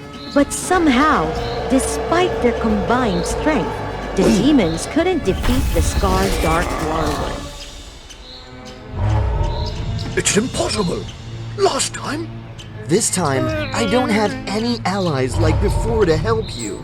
Although he lost his majesty, Darwin still possessed his indomitable spirit and the gem that contained the power of darkness within him. The gem! It's so powerful! That's the reason! Never again will I harm the Light Tribe. I will give you this. No! Don't do it, Darwin! Losing the gem! You won't survive! It doesn't matter, as long as you're happy. I am no longer myself, no longer courageous. If I live like this, I will only know suffering. Is that you? You are the gentle ray of sunlight, warming my cold and desolate heart. You still hold your dreams. I am the burden. I cannot bind you. It's my last breath. I will use it to fulfill your dream. No! No! No! The demons agreed to Darwin's request. The power of the divine warlord was undoubtedly greater than the small light spirits. Hit the gem with all your might. But the demons didn't realize that it was all Darwin's plan. The gem absorbed the life force of the demons until it couldn't contain the overwhelming power and exploded. The wicked demons were punished, but so was the warlord himself. Darwin! Oh my! Why? Why? The Light Tribe will be protected by the gem. You can go anywhere. I was right. A powerful gem will break the boundaries of day and night. Is that the sunrise? Magnificent! Look at the stars! For me! And for you too, Sonny! Farewell, my little ray of sunshine! True to her promise to Darwin, Sunny later traveled everywhere to witness everything on behalf of the Dark Warlord. She used her magic to recount the stories of Darwin, ensuring that he would live forever in her world. Thanks to Darwin, everything changed forever. Sunshine would appear all over the world. And when the sunset fades, the night will always return. Once upon a time, in a land with multiple kingdoms and different civilizations, there was a kingdom ruled by King Brython, known as the wealthiest kingdom. The king had a princess named Ellen. Since birth, Ellen had lived in luxury and abundance, surrounded by fine silk and lavishness. Her dresses were meticulously woven by the most renowned artisans in the region. Each outfit was adorned with sparkling diamonds and precious gemstones. The king even provided her with a golden carriage pulled by 6 strong war horses. But that's not all. During an auction for an ancient vase unearthed from 1,000 years ago, everyone was eager to possess it. 200 coins! 1,000 coins. And as predicted, Ellen easily obtained the vase. Money can truly bring everything. Ellen became more and more arrogant. She squandered her wealth on extravagant parties. She even used her money to buy the title of the most beautiful in the kingdom. The title of the most beautiful in the kingdom belongs to Princess Ellen! Ellen, you must learn to appreciate money. I also struggled and built this kingdom from scratch. You are so stingy. With this much money, when will it ever run out? Father, you should not interfere in my affairs. One fine day, while Ellen was strolling, she unexpectedly encountered an old beggar-woman. Please help this poor old woman. I haven't had anything to eat for days. I beg you to show mercy. Stay away, filthy old woman. Oh, my dress. If it gets ruined, you won't be able to compensate me with your life. Take her away quickly.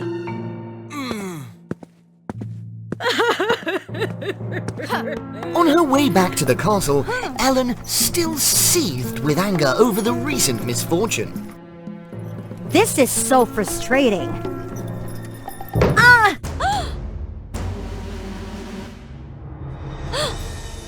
Is anyone here? Help me! I must quickly return to inform Father. Ellen woke up in a damp, low-ceilinged room. A person wearing a cloak approached Ellen. Who are you? What do you want? I am the witch of this kingdom. I find great interest in you. I have plenty of gold. I will give it all to you. Please, release me. Listen carefully. From now on, everything you touch will turn to gold. A curse that turns everything into gold? I must thank you for this. Don't rejoice too soon. Your special ability may bring you great suffering. Is this a dream?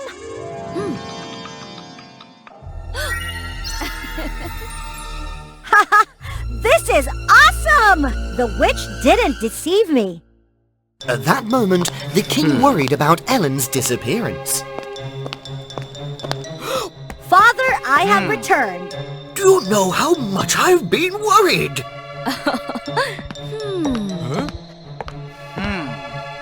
Father, look at this! I can turn everything into gold. What is happening? From now on, Father, don't hinder me from spending, because I can create gold myself. Ellen! Now it's time to eat. Ellen is very hungry now. This is unbearable! I want to eat! Bring me more food here quickly! Ellen started to feel inconvenient with her golden touch. You're useless! She couldn't even participate in her favorite sports. Seeing others free and at ease made Ellen feel even more isolated. The king, concerned about Ellen's condition, summoned the most famous wizards to treat her. As the night fell, Ellen tried to fall asleep. What is happening? The situation was extremely dangerous, but Ellen couldn't abandon her father. These hands still have their power, don't they? But when Ellen looked back at her father... Oh no! Father, please don't leave me! Ellen was in pain, not knowing how to break this cruel curse. I must find the witch. She's the source of all this suffering. So Ellen took the golden statue and set off to find the witch. Ellen tirelessly pulled the cart, disregarding the difficulties. Finally, Ellen reached a river. Oh, water! Oops, I forgot I can't use my hands. The cool and refreshing water soothed her soul. In the past, only gold and silver could satisfy me, but now this simple thing truly makes me appreciate it. Ellen continued her journey. Miss, do you want to cross the river? Yes, exactly. I am Paleo, the boatman of this river. Where do you want to go? I don't know. I need to find the witch to break the curse and save my father. I know that place. I will take you there. Really? Ellen felt like she had found a lifeline. Luck seemed to be smiling upon her, but happiness is often short-lived. The boat suddenly encountered violent waves. Ellen woke up and found herself in the witch's room. Where is my statue?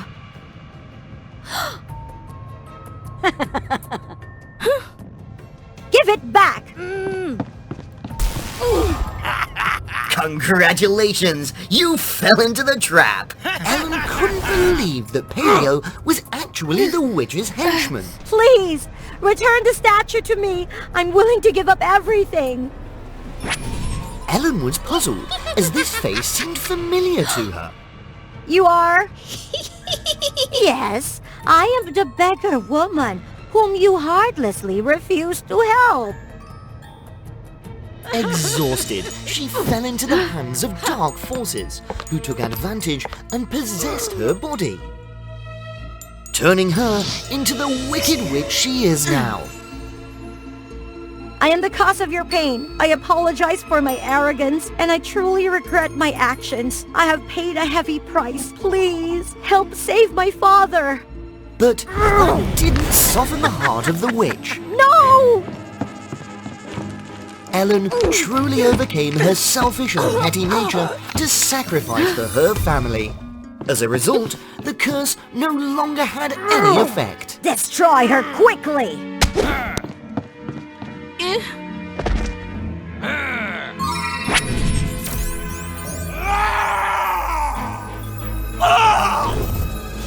Witch then became insane. Ellen's power defeated the darkness.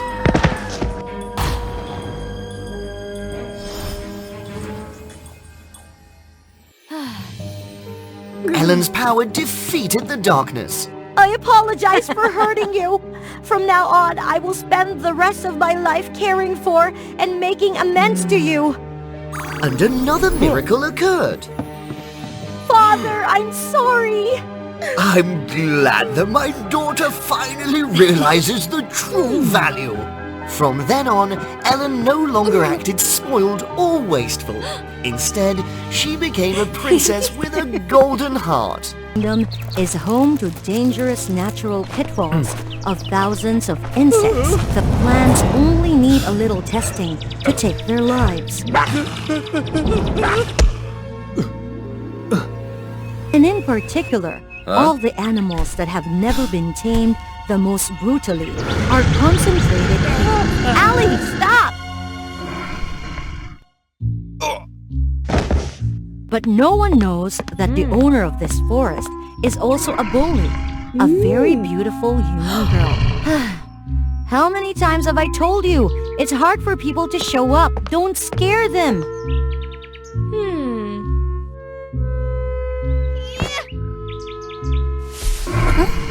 Come on, take responsibility for what you've done to be a good kid. You know, I was the same child that was brought by the wolf god. Since her birth, Aboli had been left by her parents outside the edge of the forest, being cared for and taught by the wolf god.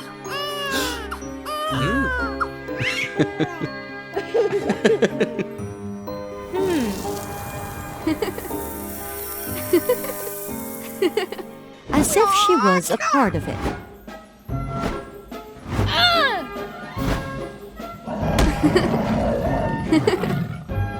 The wolf teaches Aboli the human language, tells her about her fellow humans, hoping that one day she can find her source. After his death, he passed on his status as the owner of the green forest to Aboli through the valuable horn. She gets it, and she gets control of the spirit of the forest. Aboli, there's only one thing. Remember, never let a wild animal fight, harm the royal family. By the grace of the former king, I have left the curse that whoever uses the power of the forest to harm the royal family will be properly punished. Therefore, I must do the same good things to deserve the position of leader. Saying she did, Aboli brought the boy back to look after him. They two spent a beautiful, joyful time together while he healed his wounds.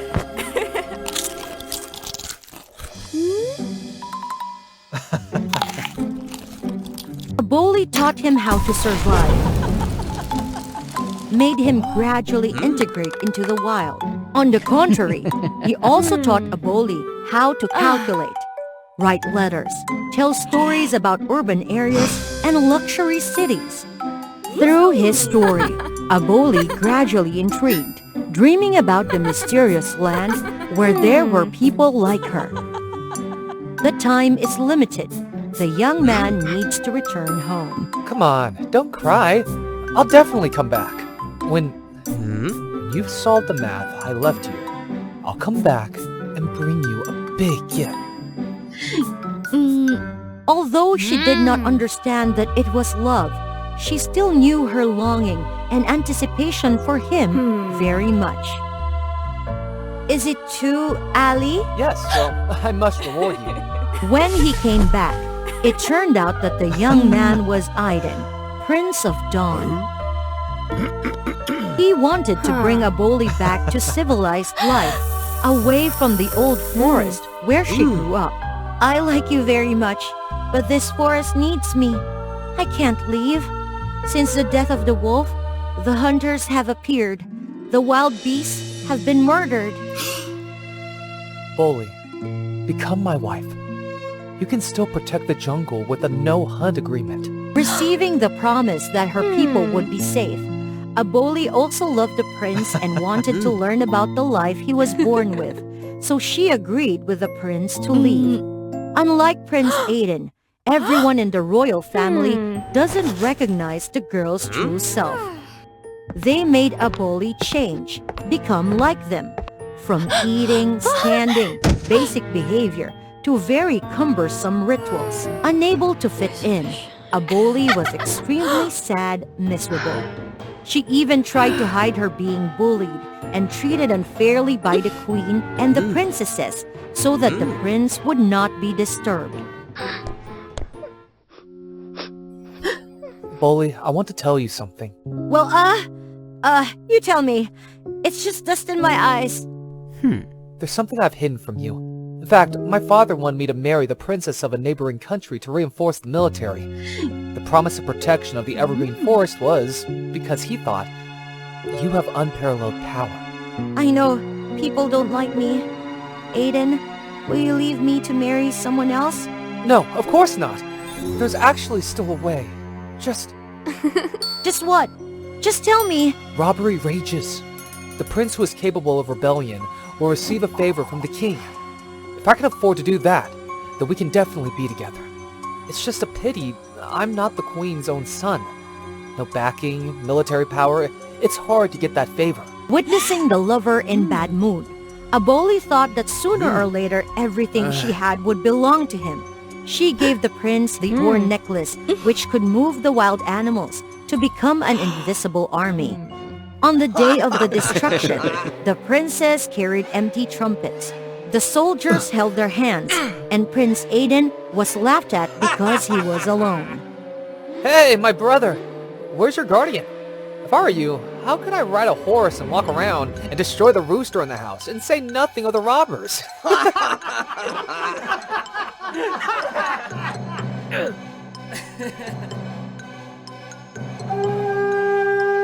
The mockery abounds on the face of Prince William as he watches the mighty herd of forest animals that Aiden has summoned. In the midst of the chaos, Aiden, instead of taking away the bandits, ordered an army to attack the rest of the princess. Then the army came to the palace to force the king to depose the queen who had murdered Aiden's mother. She was the one who hurt him and led him astray in the woods.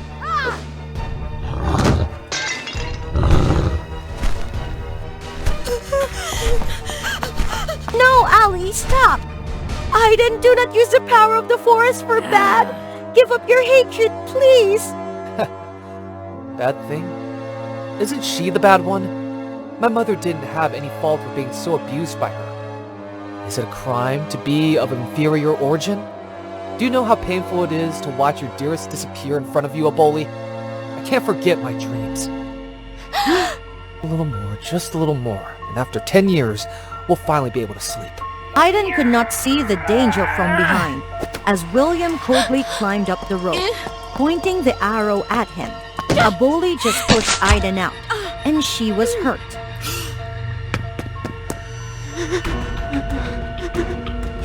William ruthlessly came forward, picked up the horn out of a corner. He wanted to use the prison and control the wild animals, forcing his father to give him the throne.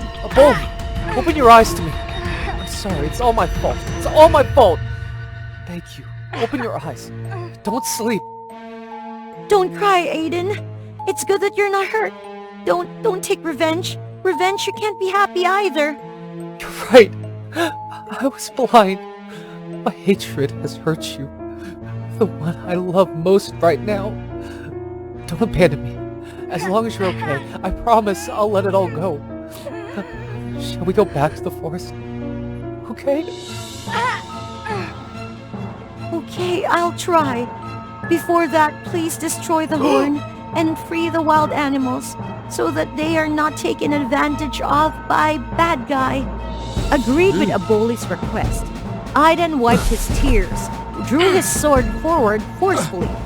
William blew the horn and immediately, the wolf alley darting to the door, growled as if he wanted to devour his master's rival alive. The green forest is home. Forest animals are friends. Infinite love. Forever, not far away from. The wolf recognized the familiar voice. His footsteps slowed. You stupid animal! Listen to me! Destroy them! I am your master! The wolf rushed up, but instead it threw William to the ground. Brother, Aiden, hurry up and do something! Tell them to stop! Oh, brother, I'm sorry I can't do anything. Allie itself wants it. The horn then broke. From then on, the animals of the forest will completely control their own lives. Witnessing his own plan was ruined, William got mad and then decided to punish the saboteur. Bring me with you. After Abolik's whistle, a giant eagle appeared and caught them too, then flew towards the jungle, left behind all dissatisfied screams of Prince William. The animals got rid of the horn, but they still remembered Aboli as their close friend. They tried all the best herb to cure the friendly master.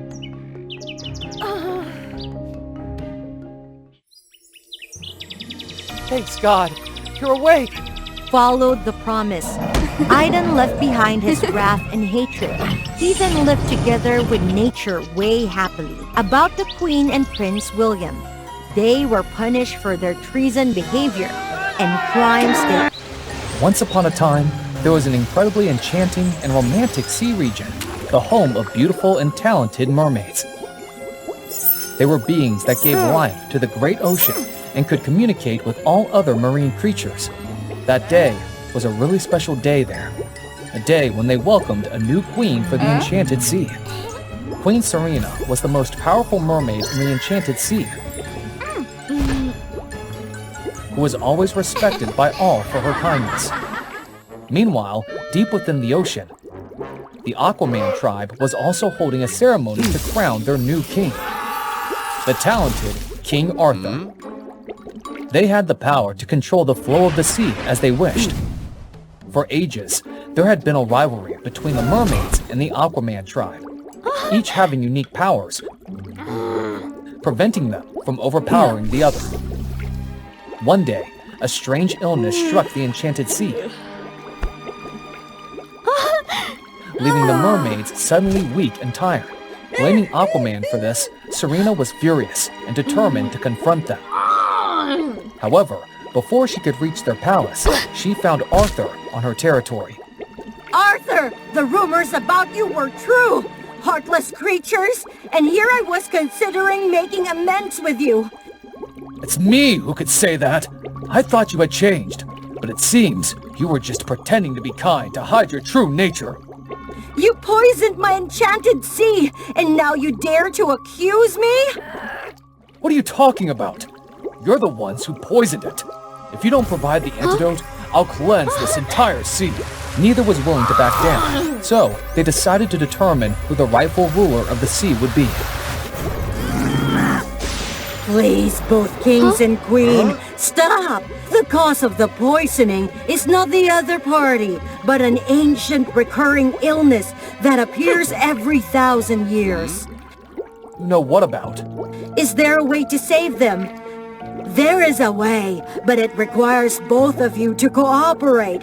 Only then can you retrieve it. Despite their strong dislike for each other, they had to join forces for the sake of their people. Following the Sea Witch's guidance, they ventured to the depths of the ocean to find the miraculous pearl, which held the power to cure that dreadful disease. To reach it, they had to swim through a poisonous coral reef. Serena remembered Arthur's earlier criticism of her people and couldn't resist playing a prank on him. Unexpectedly, Arthur's quick reflexes caused a small turtle nearby to bear her prank. Oh no! What did you intend to do? But we have to save the turtle first. It's just a few pieces of coral. That little guy will make it out by himself quickly. Those are toxic corals. If touched, they can cause swelling and even be fatal. And you wanted to push me in there? Huh? I'm not talking to you anymore. As Serena was figuring out how to rescue the little turtle, Arthur carefully stepped into the coral reef. He led the turtle out step by step to prevent it from being startled, getting hurt. However, as they were about to leave, Arthur unintentionally stepped on a piece of coral, causing it to make a loud noise, startling the turtle, which quickly swam away. And Arthur's hand touched the coral branch nearby. The poison made his hand swell, causing immense pain. He gradually lost consciousness. Despite her hatred for Aquaman, Serena felt partly responsible for Arthur's injury. Moreover, she also needed his help to retrieve the pearl, so she decided to use her powers to save him. After being cured of the poison, Arthur gradually recovered. He was surprised to know that Serena had saved him. On their journey, they didn't argue anymore. They worked together to overcome a long and treacherous path filled with fearsome sea creatures. Serena, with her extensive knowledge of marine life, pointed out their weaknesses. Then, Arthur used his strength to defeat them easily. Together, they vanquished all the terrifying creatures. Finally, they arrived at the location of the magical pearl, as guided by the Sea Witch. Upon obtaining the pearl, they immediately returned. The Sea Witch was waiting near the toxic coral reef. Finally, the two of you are back! I was so worried, so I came out here to wait. We've obtained the pearl. What do we have to do next? You've done it well. Now please leave the rest to me. The Sea Witch suddenly snatched the pearl from Serena's hand. What are you doing? You fools! The disease affecting both of your tribes was just a little trick of mine. My real purpose was to lure you to retrieve this powerful pearl from me. Now I will become the lord of this ocean! Then, she immediately absorbed the power of the magical pearl, and she began to attack Serena and Arthur. The difficult journey they had just been through had drained their strength. Arthur tried his best to use the last strength to resist, but he was gradually exhausted. It seemed like they would be defeated by the Sea Witch. A giant turtle suddenly swam up from nowhere and rammed the Sea Witch, leaving her dazed. During Arthur's battle with the Sea Witch, Serena had quickly used her powers to call the giant turtle for help. Then, seeing a toxic coral branch floating by, she came up with a plan. Giant turtle! Help me break those coral branches! The giant turtle immediately swam into the toxic coral. Because of its thick skin, the toxic coral branches were unaffected to the turtle. Excellent, Arthur! The rest is up to you. Understanding Serena's intention, Arthur redirected the water currents, gathering all the broken coral branches. Next, Arthur controlled these branches to surround the Sea Witch. However, even with this, the Sea Witch proved challenging to defeat. It's time to end this and open a new era for the sea! But as she was about to finish them off, her arm suddenly swelled, followed by her entire body. What's happening? I wasn't hit by your attacks earlier! It turned out that she had been too complacent and hadn't noticed that a few toxic coral branches had touched her. Unable to use her magic any longer, the giant turtle quickly pulled her away. Where will it take her to? What about the coral's poison? It's taking her to the Dead Sea. With her current weakened strength, she'll be fine. The poison will just make her a bit weaker. The long journey had given both of them a different perspective on each other. Right. Let's go back to see what happened to the others. Suddenly, representatives from both tribes arrived there to find them. It seemed that the sea witch's spell had worn off, and everyone had recovered their health. If everything is okay now, we should return. Serena, I'm sorry. Sorry for what? In the past, my tribe was taught that mermaids could manipulate and control sea creatures, making them work hard for us. That's why we resented your kind. But in reality, I see that you care deeply for those creatures. In fact, I've often heard about the cruelty of Aquaman, those who exploit the power of the ocean to destroy life. So... It turns out we've misunderstood each other all this time. So, what do you think about the two tribes building a long-lasting relationship? From that day on, the enmity between the two tribes was resolved. They lived together in harmony from then on. Persephone is the goddess of nature, the one who sows the seeds of life. And at the same time, she is also the queen of the underworld. Subscribe to the WOA Fairy Tales channel to find out why Persephone is our underworld queen. In ancient times, nature was always abundant all year round, and it was all thanks to Persephone's effort. However, the creatures were indifferent and unfeeling, not valuing life or the fruits sown by Persephone. No matter how hard Persephone tried, the result remained the same, and she was deeply troubled by this. Oh, poor Raven! The lucky raven was saved by the goddess of nature. Why are you so infatuated? Fly away! A few days later, the raven returned, and Persephone couldn't believe that it was Hades, the king of the underworld. Since that day, he had a deep affection for Persephone. Persephone, come with me to the underworld. Be my queen. The goddess loathed Hades for constantly believing that he was undermining the results of her life-giving work. Never! I still have a mission. Life and loss cannot coexist. If I had known you were a raven, I wouldn't have... That's enough. He wanted Persephone at any cost and abducted her. Even though Hades promised many things like power and wealth. No! Release me, you wicked! Yes. Guard the door carefully. The king of the underworld was determined not to release Persephone. Every day, he would personally come to take care of the wife he had kidnapped. No matter how much she resisted. La! I can't hear anything! I can't hear anything! You monster! Stop clinging to me! Warm water? Shall I call a servant for you?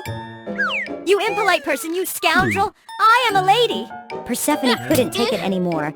She tried to escape, but couldn't. Until one day, Hades and his subordinates were in a hurry to resolve an issue and forgot to seal the door to her room. The nature goddess didn't miss the opportunity, but Persephone realized that the souls were entirely different from the indifferent creatures on the surface. Some souls were afraid, some were in pain, and some were extremely happy. Do the souls here have emotions? While they were on the surface, they were indifferent. The nature goddess decided to stay and investigate what she had always struggled with. Even though she didn't want to, she had to accept Hades' care. So, you agree to be my queen? Thanks to this, Persephone gained more power. She used the opportunity to travel all over the underworld to learn about the souls. You lied! The demons will torment you! You cannot escape! Why are you so cruel? Aren't these souls unjustly accused? They are always deceitful. To avoid guilt, I am never wrong. Next one! A cold, cruel person? How can he bring emotions to these souls? Another deceitful soul. Lock her up! Torment her! No! I'm innocent! Please, let me go! I'm innocent! Stop! I will personally judge this girl. It's impossible! You are... The queen of the underworld, right? I have the right! It was only when Persephone empathized with the other souls that she discovered the mysteries and the faults of Hades. So, I'm free. Thank you. I'm alive again. Persephone felt extremely satisfied because she had embarrassed Hades. But from that day on, Hades began to judge the souls in her way. Despite his terrifying appearance, it didn't suit the task. Persephone realized that Hades' gift of loss brought emotions to the souls. They were happy to be back from the realm of the dead. They were sad to leave life behind. They regretted things they hadn't done in life. So, both loss and life are necessary for people to have emotions, right? Persephone gradually understood the true nature of Hades. He always judged the souls fairly. That's why he started following her example. With the goddess of life, guiding the souls became easier. Hades always took the time to listen to her opinions. I'm grateful to you, Persephone. Thanks to you, I won't make mistakes anymore. It had been a long time since someone recognized Persephone. I followed your advice, and I built a paradise for good souls. If you miss home, you can come here. To ease your homesickness. Persephone realized that Hades had become much gentler, and it seemed like he respected her, never causing her harm. Hades, why do you have feeling for me? You have a strong life force, warmth, enthusiasm. Those are things I lack. Things I can't find in the underworld. Their love didn't last long because... My lord, we're in trouble, my lord. You rascal! For some reason, too many new souls descended into the underworld, and even the old souls couldn't escape. Life on Earth is being destroyed. People can't survive. They can't reproduce anymore. It's because I'm not there to sow the seeds of life. I have to return to the surface. No, you can't go. You're the king of the underworld. You must understand that this can't happen. The nature goddess was right. Faced with so many souls, Hades couldn't argue. Afraid that Persephone would take the opportunity to escape forever, he hatched a sinister plan. If you eat this pomegranate, you will be bound to the underworld forever. Wait, Persephone. The road to the surface is long. Carry this pomegranate with you. But when Hades was full of confidence in his plan... Everything is thanks to Persephone and our Lord. Everything will be saved. You will all be revived. For the first time, Hades realized that these beings were not afraid, but completely trusted him. They trust us because of Persephone. Isn't she also trusting me? Does she truly love me? I can't deceive her again. Persephone ran happily to the surface, paying no attention to the pomegranate.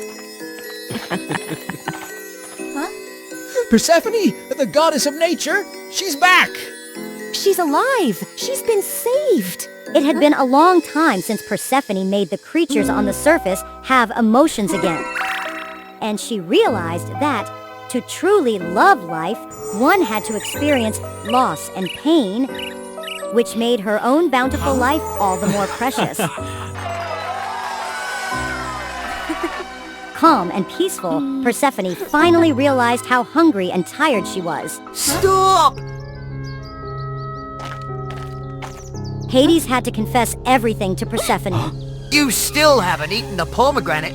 Please give it back to me. Please! Persephone was extremely furious, but remembering the anticipation of others and looking into Hades' sincere eyes. Persephone, what are you doing? I've come to realize that to give meaning to my life, I need to experience loss. Loss of life makes people cherish it, and it's all because of you. That's why you are the missing piece I need. Because she only ate half of the pomegranate, Persephone wasn't completely bound to the underworld. For half a year, she stayed in the underworld, making the world dry and barren, which was winter. For the other half of the year, she brought spring, richness from the realm of the dead. The mortal realm always anticipated the moment when the goddess of spring returned. And Persephone, she was content because she had found the missing piece to make up for her shortcomings. The moment a child is born is the most marvelous and sacred event for a mother. However, for this mother, it's only half of the truth. These are the twin flames of love and hatred, Mila and Chloe. The imprint of twin flame power has been placed upon them. They are two parallel souls, forever bound to each other, able to understand each other's emotions and experiences. Please subscribe to WOA Fairy Tale to follow the story. There's an age-old rule: love gives birth to hatred. And for every 10 children born of love, there will be one twin sibling born of hatred. Chloe and Mila had contrasting childhoods. Chloe couldn't make friends or get along with anyone. Mila, on the other hand, was incredibly cheerful and friendly, easily winning everyone's love. Mila received all the love and attention from their mother, while Chloe only received indifference. This neglect only amplified Chloe's negative emotions.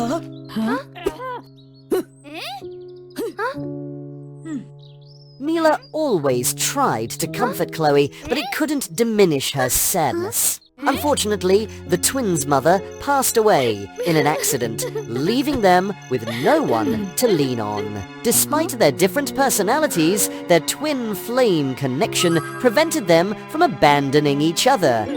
As they grew up, they both started working at the Human Life Union, an organization dedicated to helping humans deal with complex emotions. Working together, they often clashed. The world would be better if people loved each other. But without hatred and ambition, humanity can't progress. The conflicts escalated, leading to them no longer talking to each other. Everything changed on their birthday. Is this a resurrection stone? Yes, it can bring back the deceased for 24 hours and is activated on the owner's birthday. That's incredible. Thank you so much. If you ever need assistance, come to see this wizard. Mila wanted to see her mother again.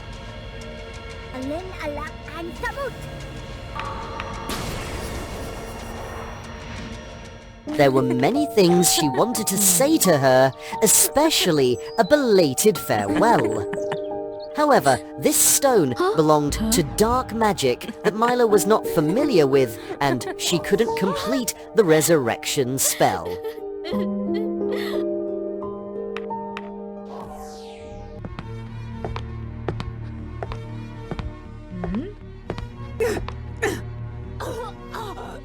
What on earth is she doing? When Chloe arrived, she found Mila packing to meet the wizard and get a second stone.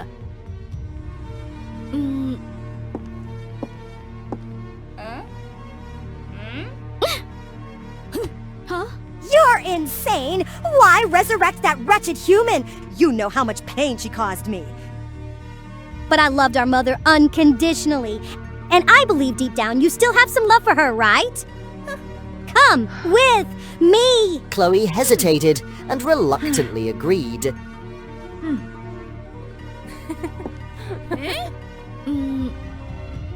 I'll destroy that stone with my own hands! She doesn't want any more emotions or memories about that terrible human. Both of them were unaware that a group of vengeful fairies had been secretly observing them.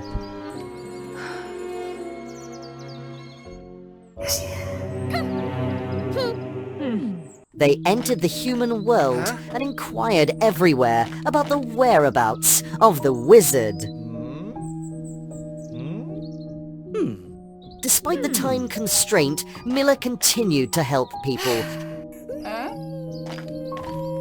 Her abilities helped a child find a passion for soccer.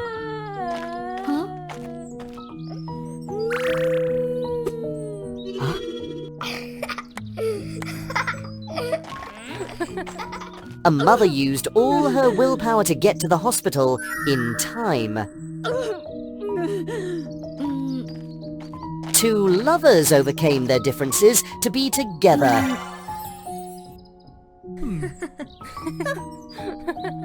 What do you see? This world needs love. But it also needs hatred and ambition. Chloe helped a girl stand up against bullies.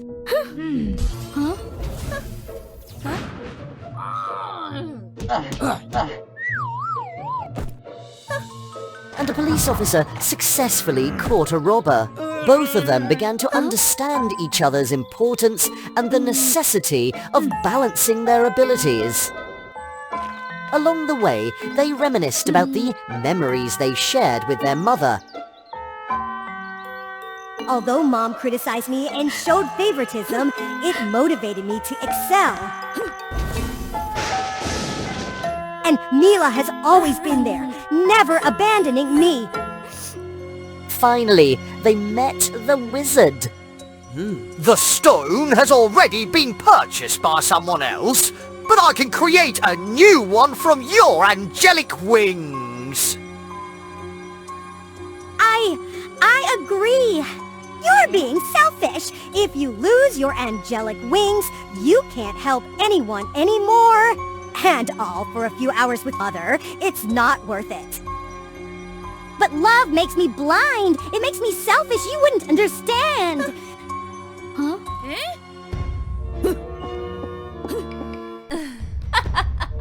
At last, we've caught up with you! These vengeful fairies were once troublemakers expelled from the fairy realm. They wanted to capture Mila, eradicate all twin flames of love, and seek revenge. Their former colleague was their ally, and it was all part of a wicked plan. Stay away!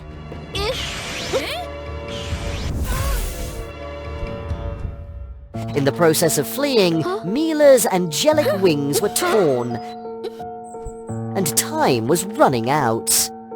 With her wings in tatters, she could no longer use them for the resurrection spell. Those malicious fairies were relentlessly pursuing them. Have all our efforts been in vain? The last time I saw her cry like this was when... Please don't cry anymore!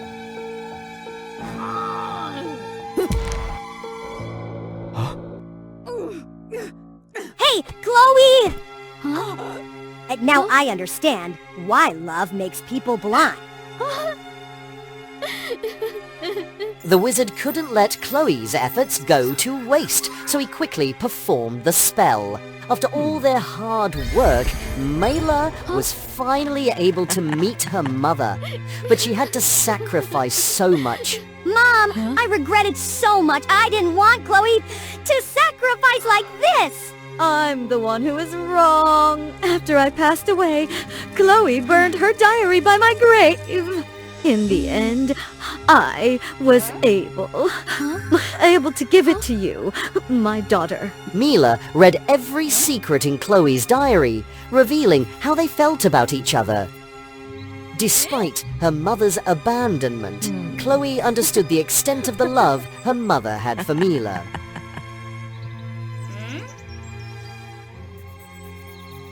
She consoled herself with that borrowed love.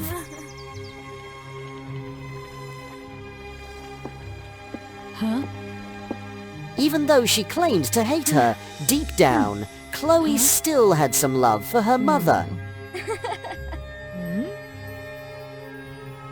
Chloe had a list of things she wanted to do with her mother, but couldn't due to her indifference. Reading that list, Mila was touched to realize that Chloe had become a second mother to her. Chloe had always cared for her that way, but their different beliefs kept her distant from her beloved twin sister. I promised to convey our mother's apology to Chloe. Huh? At that moment, the vengeful fairies stormed into the cave. Mila, bursting with the power of love, emitted a blinding light and defeated their enemies. From now on, let me protect you. She invaded Chloe's consciousness, reminding her of the warmth of her love. You are my twin flame, forever like this! Chloe regained her strength through the warm love.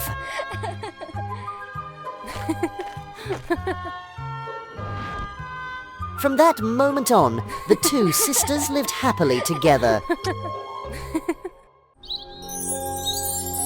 Goddess is back! Do you have any story from the earth to tell us today?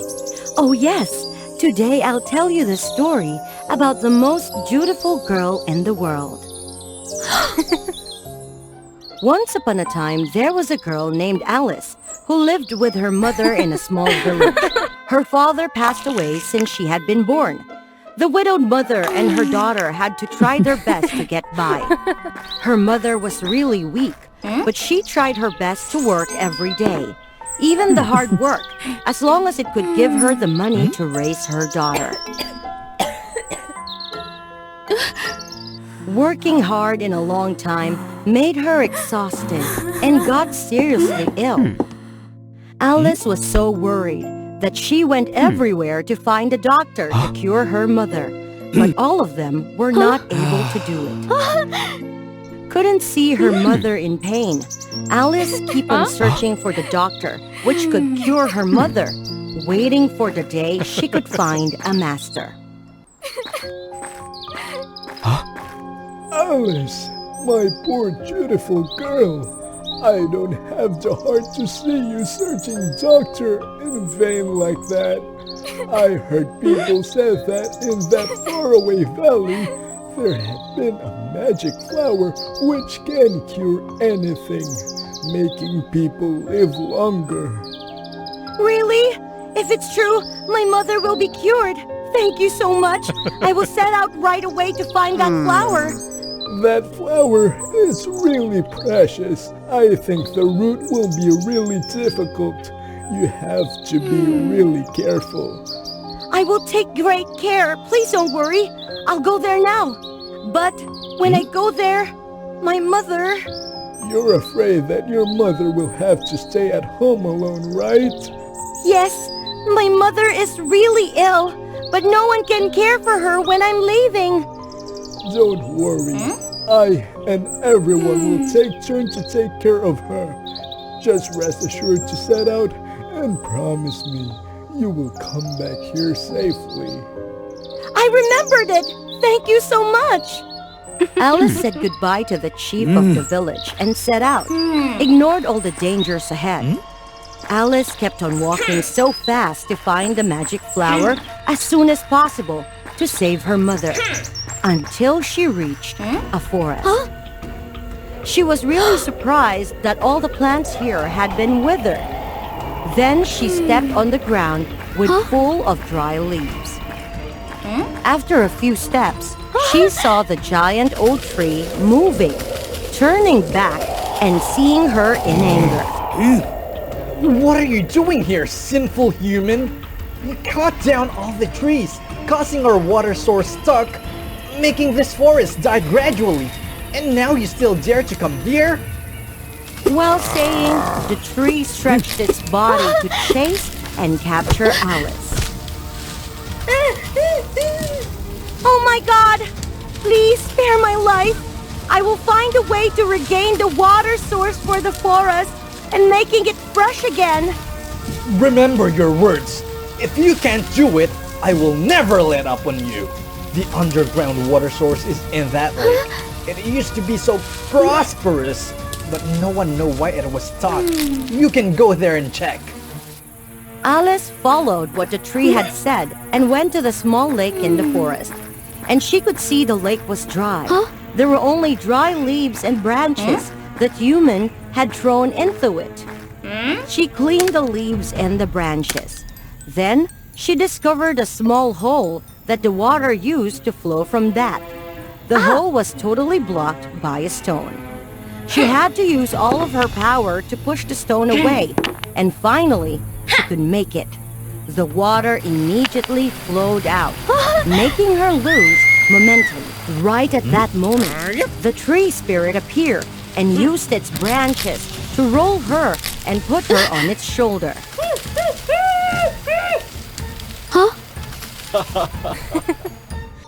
Thank you so much, young girl. You have reborn the whole forest and saved all of us. I'm sorry for misjudging you earlier. Never mind. It's also our fault. I'm glad that the forest is back.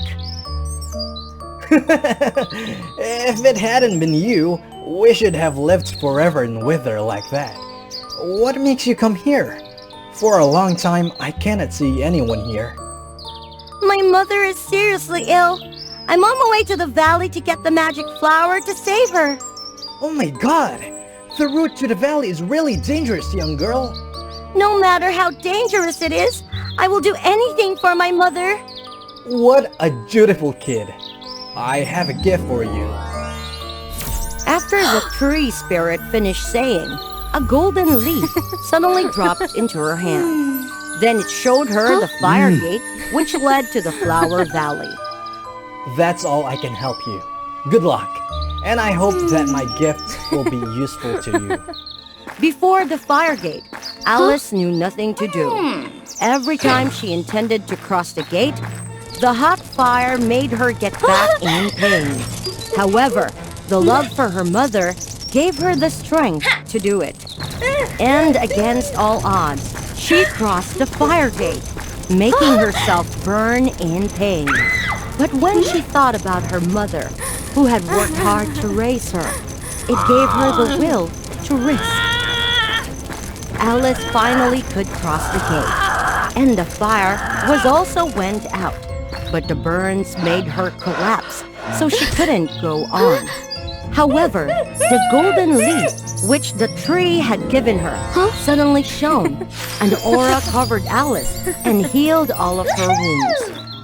After recovering, Alice happily went on, and the valley with the shining magic flower was in front of her.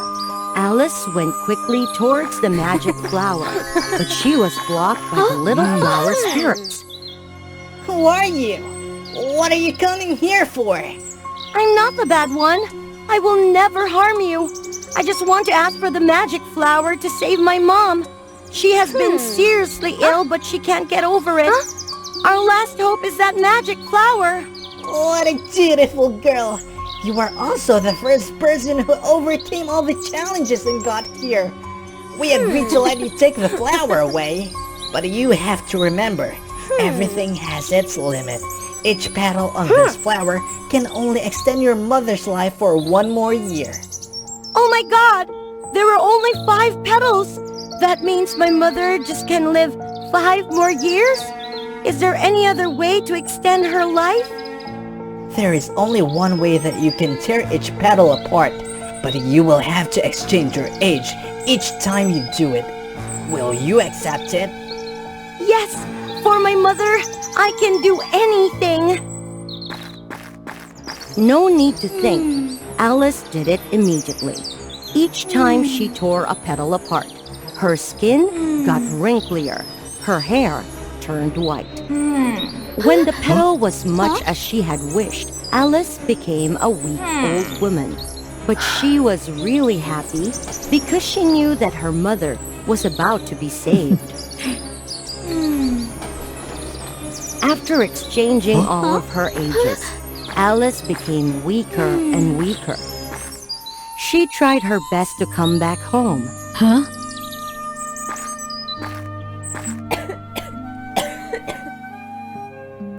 After giving the flower to her mother and seeing her getting well again, Alice collapsed. Right at that moment, the flower flew up and turned into a goddess. Alice, my dutiful and brave girl, you ignored all the dangers and overcome all of my challenges just for your mother. You even sacrificed your own life for her.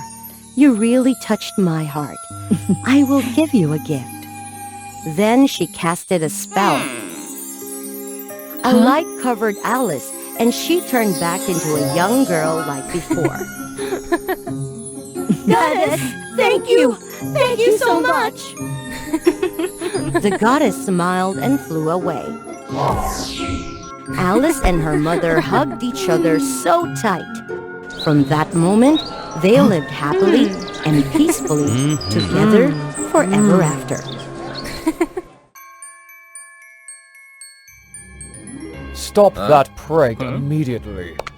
Yes, that castle is the dwelling place of the spirits. There you go, being strict again, Frost. The owner of the castle, as well as the cold and strict steward, is the witch Luna. Frost's life depends on the owner, and if he goes against what the owner asks, Frost will be punished. Before Luna, Frost served many generations of owners, but they all shared one common trait, the passion for power, which eventually led to their downfall at the hands of authority. One day, Luna suddenly disappeared and never returned.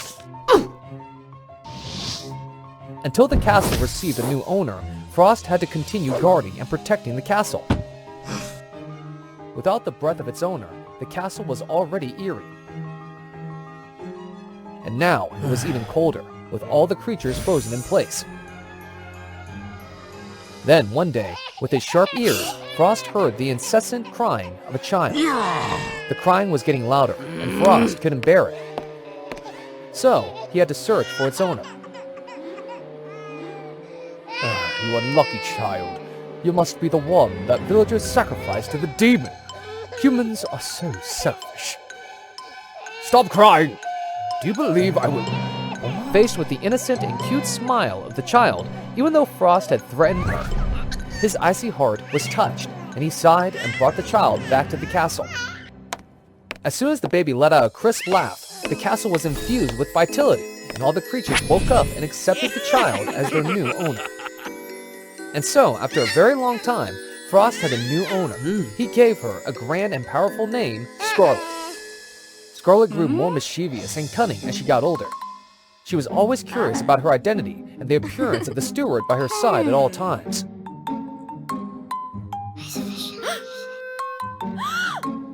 No, you can't do that. If Mr. Frost finds out, he won't let it go. Frost again. It's all right, I assure you. Assure me of what, Miss Scarlet? I assure you that today I will read my books diligently without playing or fooling around. Despite being very caring and protective towards Scarlet, Frost did not agree to let her have her freedom. Give up that plan, miss. You can't escape from here.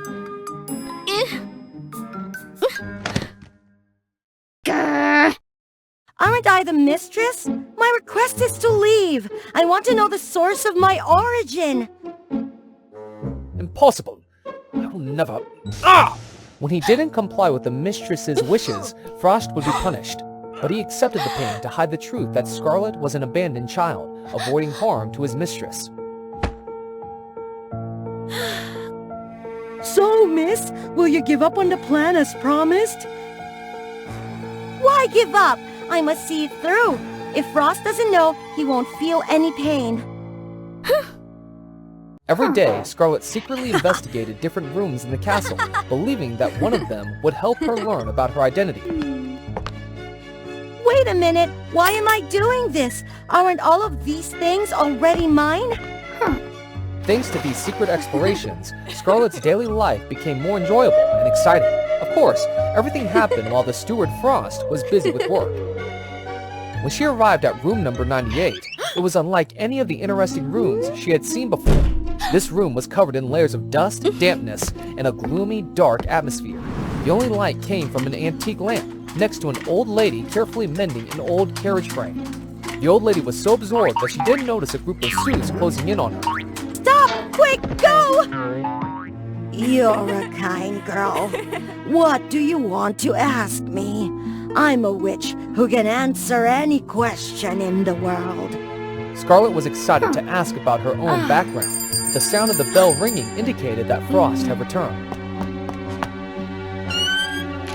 Anyway, it's still here. I'll come back tomorrow. The next day, when Frost was busy with work, Scarlet hurriedly went to look for room number 98. Strangely, it had disappeared, replaced by room number 99. Behind it was the place she had always wanted to go, the town of humans. A loud noise caught Scarlet's attention. A human girl was in a heated battle with a monster. The fight was extremely tense. The girl was at a disadvantage. Seeing this, Scarlet didn't hesitate and rushed to help. Taking advantage of the moment when the monster turned to attack Scarlet, the human girl seized the opportunity and destroyed it from behind. After overcoming the danger, the two young girls became friends. I'm Lena, a student of a wizard who banishes demons in this town. Based on your attire, you are... I'm Scarlet. I live deep in the forest. I came here to find out about my background. Lena was frightened to say that the forest was where the strongest evil creatures gathered, especially the haunted castle that imprisoned young human girls. The terrifying castle steward caught them and turned them into souls guarding the castle, unable to escape. So if you know anything about Frost, please tell me so that my master and I can defeat him.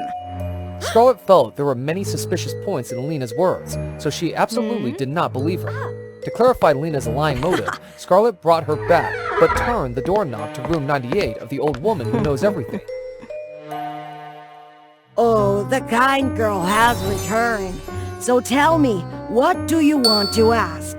Scarlet used this opportunity to ask about the truth behind the story that Lena told, why she falsely accused Frost.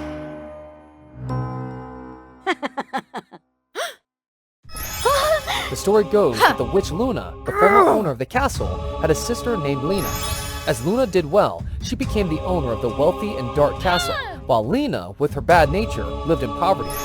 She was not content, so she trained in dark magic day and night to defeat Luna, taking everything from her sister. The day finally came when she defeated her sister, stole her face, and pretended to be her to gain the castle's power. Luna's soul escaped without Lena's knowledge. The haunted castle was always hidden, and since she didn't have the real owner's soul, she couldn't find her way. Up until today, she met Scarlet, who decided to take advantage of her to return to the haunted castle.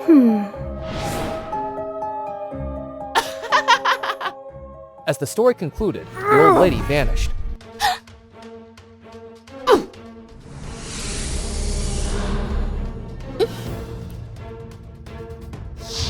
Oh, listen to this imposter. I'm not easy to bully. It was the castle owner's bell, and Scarlet used to set traps and catch Lena. Lena launched an attack on Scarlet, but luckily, the necklace she wore protected her life.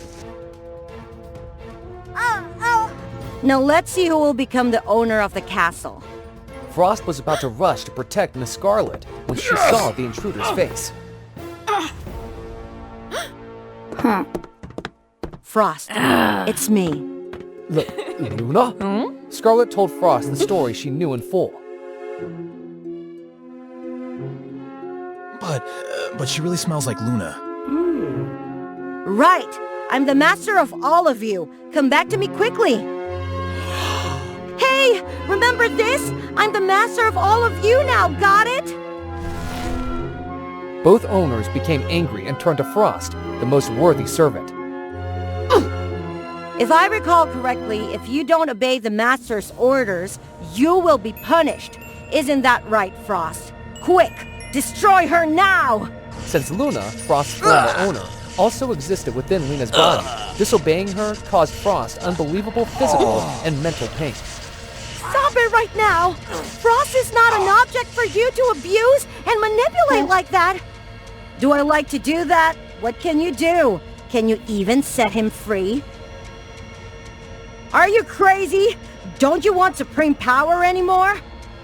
The owner of this castle has the ability to release her servant, but it has never been done before because it would weaken their ultimate power, which they want to maintain.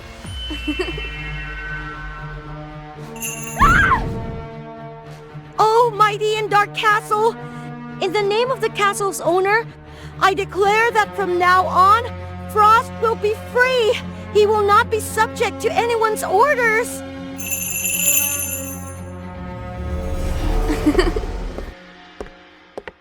Don't you need power? Of course I do! Everyone is greedy, but your safety is more important. That's what we hoped for. Oh, I almost forgot. Congratulations, Prince Frost. The final curse has been lifted. As the beam of light created by the fairies swept through, it breathed life into the castle. Even the souls transformed into living beings. From weariness and gloominess, the castle suddenly lit up with a miraculous glow. What's more, Scarlet gained Luna's memories. It turned out that Luna's soul had merged with Scarlet's because she used to wear a necklace that concealed the truth.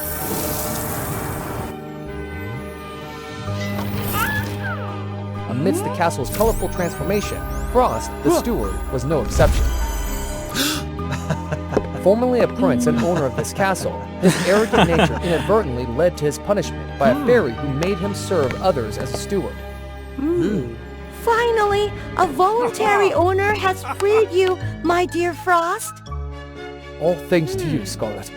Oh, wait. Luna, I mean. No way! I will always be your mischievous Scarlet, giving you a headache. Do you hear that? That sacred word. Welcome to Barbie Land, the only place with a single standard of beauty. And only one Barbie could meet all those standards perfectly. Shiny blonde hair, sparkling blue eyes, thin cute lips, slim and fit body, and especially nobody owes her. Her name was Barbie, of course, because that was the common name for all the Barbie dolls living here. Hello, Barbie. Hello, Barbie. Hello, Barbie! Hello, Barbie. Hello, Barbie. And hello, Barbie. Here, there was only one boy named Ken. His job was to help Barbie with everything. Hello, Ken. Hello, Barbie. Nice to see you again. Barbie still had a very close friend who was very knowledgeable about fashion. However, she did not want to conform to the beauty standards set here, so not many people wanted to be close to her outside of Barbie. Today I have bought a lot of clothes. Can you help me choose a suitable outfit for the upcoming key ceremony? Of course, Barbie. I don't understand why everyone wants to organize an annual key giving ceremony. While every year you always receive an absolute majority of votes. That is a tradition of Barbieland, honey. That key is very important to us. We need it in order to activate the energy of Barbieland. That's right. If one day the key goes missing, Barbieland will be in danger. Hey, Barbie, try on these outfits.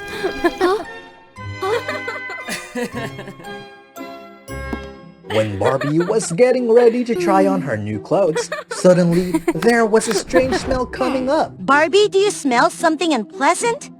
Yes, it smells like dead fish. Then, the two of them became extremely panicked when they realized that a foul odor was coming from the beautiful feet of Barbie. Oh my goodness! Barbie! How could this happen? No Barbie has ever had a bad smell on their body before. I'm panicking here. What should I do? The key ceremony is only a few days away. Everyone won't like me anymore. They will avoid me. For now, don't let anyone know about this, including Ken. I will find a way to help you, because no one has ever experienced something like this. So it may take some time, but there might be a solution. But, Barbie, calm down. Everything will be fine, I promise. However, that evening, there were suddenly a lot of noisy sounds and shouting around Barbie's house. Barbie, there's bad news. I don't know how everyone found out that you have smelly feet. Now they're protesting outside. If that's the case, I will go outside and apologize to everyone. No, they are currently very angry. If you go out there, it will only make them more agitated. So what should I do? Earlier, I found a way, but... Really? How so? But But what? Without further explanation, Barbie was pulled out by her friend through the back door. They stopped at a corner of Barbie Land where there was a rusty door. They used all their strength just to be able to open it. You have to leave Barbie Land. Seeing the pitch black night behind the door, Barbie hesitated a little. I think I should still go back and... However, before she could finish her sentence, Barbie was forcefully pushed through that terrifying door by her friend. Barbie was taken to a very strange place. Here, the green color of grass dominated, not pink, like in Barbie Land. Help me! The sound of distress attracted Barbie's attention. Following the sound, she discovered a girl hanging precariously on a cliff's edge. Barbie quickly pulled the girl up. Thank you for your help. I am Merida, the princess of the powerful Dunbrock tribe. Earlier, I was being chased by a big black bear, which caused me to slip and fall into a ravine. Who are you? You don't seem to be a local. I'm Barbie, and I come from Barbie Land. When Merida learned Barbie's story, she couldn't help but burst into laughter. This matter is very serious. It's not fun at all. I'm sorry. I didn't mean it that way. Your problem is nothing compared to mine. I will help you. Merida took Barbie back to the tribe and prepared a special water with a lot of precious herbs for her. Dip your feet in here. Following Merida's advice, Barbie took off her high heels and put her feet in the water basin. At this moment, Merida just realized that Barbie's legs still remained pointed high even though she had taken her feet out of the shoes. Why don't you put your feet down? What are you saying? Nobody does that at my place. Frustrated with the strange rules in Barbie Land, Merida had to bring out a taller basin so that Barbie could soak her feet in it. Indeed, Merida's herbal water had helped eliminate the unpleasant odor from Barbie's feet. Thank you, Merida. You saved my entire life. No, it was you who saved my life. At this moment, a servant entered and informed Merida about a certain party. Oh, I love parties! Lively music, delicious food, and especially getting to meet a lot of friends. I feel the opposite. This is a party for princesses and princes. The purpose is for everyone to be able to find their other half. Last year, I was laughed at because of my appearance. They are really mean, just ignore them. In fact, I didn't really pay attention to them. I'm just afraid of that person. Who is it? Fergus, the prince of the neighboring kingdom. We met when we were young and did you like him, right? This year he will also participate. If he sees me like this, he will be very disappointed. Oh, I see. Merida, how about this time let me help you out? With the help of Barbie, the next day, Merida appeared with a completely new and incredibly glamorous appearance at the party. She attracted the attention of all the princes there. However, Prince Fergus didn't care about her at all. Suddenly, a glass of water was thrown directly into Merida's face, causing her makeup to wash away. That water cup was from an evil princess, jealous of Merida when she saw her being surrounded by many people. Seeing the unpleasant appearance of Merida, the princes surrounding her quickly rushed to find another place. Feeling extremely embarrassed, Merida immediately ran out of the party. Later, Barbie found Merida sitting sadly by a river. When Barbie was about to comfort again, suddenly a large bear appeared growling ferociously. It began to charge and attack the two people. Barbie, run quickly! However, because of the high-heeled shoes, Barbie could not run quickly. Take off your shoes and put your feet down to run faster. No one does that where I am. This is not Barbie Land, or do you want to be inside the belly of that bear? Hearing that, Barbie immediately followed Merida's instructions. When Barbie's feet were set free, she immediately speeded up and zoomed away. Running for a while, both were chased by a bear, pushing them towards the foot of a mountain. Knowing that there was no way to escape, Merida had to take a risk and fight with it. She picked up a piece of wood, then she did muscle up, causing her tight dress to tear. However, her strength could not be compared to that of a large wild bear. It seemed that both had to endure a cruel fate when an arrow flew quickly in front of the bear's face, making it stop. That's Fergus, the prince that Merida always remembered. He drew out a sharp, powerful sword and rushed to fight against the fierce bear. Just after a few strokes, the prince was able to defeat it. It turned out that this time, Fergus came here to propose to Merida, the brave princess who had once helped him escape danger when he was little. Since then, he vowed to become strong so that he could protect her in the future. At the party, he didn't pay attention to Merida because he was too busy searching for messy hair that he always longed to remember. When Merida found out the truth, she was extremely happy. But suddenly, she remembered her appearance and felt a little nervous. But her outward appearance is not as beautiful and glamorous as the other princesses. You are the most beautiful person I have ever met. Your face, your hair, your brave and kind heart all make me tremble with excitement. So, Merida's love story finally had a happy ending in an unexpected way. After Merida's wedding, Barbie had to quickly return to Barbie Land. When she returned to the room, Barbie saw her close friend also being here. Barbie, I'm back! And you were right. There is indeed a cure for me out there. There is still time for the key ceremony, so please hurry and help me get ready. At that moment, Barbie suddenly realized that something was not right. Why are you dressed and made up like me?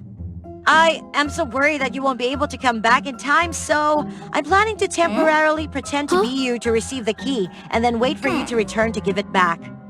You are truly my best friend, Barbie. Now that I'm back, you don't have to go through any more trouble. Okay, then go change your clothes. I have already prepared them in the dressing room. You are indeed thoughtful. However, as soon as Barbie entered the dressing room, her friend immediately slammed the door shut, locking her inside. Barbie, what are you doing? Let me go quickly! I will replace you to go receive the key. Why do you have to do that? I'm fed up with having to shadow you all the time. It's all because of that silly beauty standard. Once I have the key, I will be able to take control of this place and replace that stupid standard. She quickly left after speaking, leaving Barbie extremely confused about the changes in her friend. Suddenly, at this moment, Barbie smelled an unpleasant odor rising. This foul smell! Could it be my own feet? Looking down, there was nothing unusual. Barbie took a sigh of relief. Following the foul smell, Barbie discovered a bottle of liquid along with many strange objects. At this moment, she just realized that everything was intentionally arranged by her friend beforehand. A strange sound came from behind the clothes, startling Barbie. She carefully moved the pile of clothes aside and discovered that Ken was tightly tied up there. Because Ken had discovered what evil intentions Barbie was plotting, he was locked up here. They had to quickly come to stop Barbie before it's too late. With Ken's natural repairing talent, he could not be easily challenged by a lock. When Barbie arrived at a square where the event took place, everyone was extremely surprised and confused to see two identical standard Barbies. Being afraid to be found out, fake Barbie immediately took the chance. She's an imposter here to steal the key! Quickly, catch her! At this moment, Barbie immediately came up with an idea. I really hate doing this job, but I'm sorry, Barbie. She quickly grabbed a glass of water nearby and splashed it directly into the face of her friend. The makeup was immediately washed away, revealing her friend's real face. You evil fake! You need to be expelled from here! Exactly! Expel her! Actually, the main reason for this incident is the fault of all of us. Because we have set such strict standards for beauty, I think it's time to change it. Barbie slowly took her feet out of the high heels and placed both feet on the ground, to the amazement of everyone. That very standard causes us to lose our own beauty. We don't even have our own name. But Barbie Land has always been like this. How could it be changed? She is right. I'm tired of having to chase after a standard that I don't even like a bit. I agree too. Others also simultaneously discarded their long-worn disguises.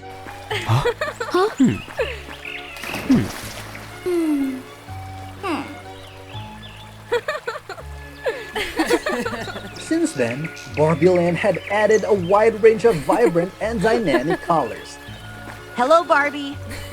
Hello, Brenna. There was no strict beauty standard anymore. Everyone was confident being themselves.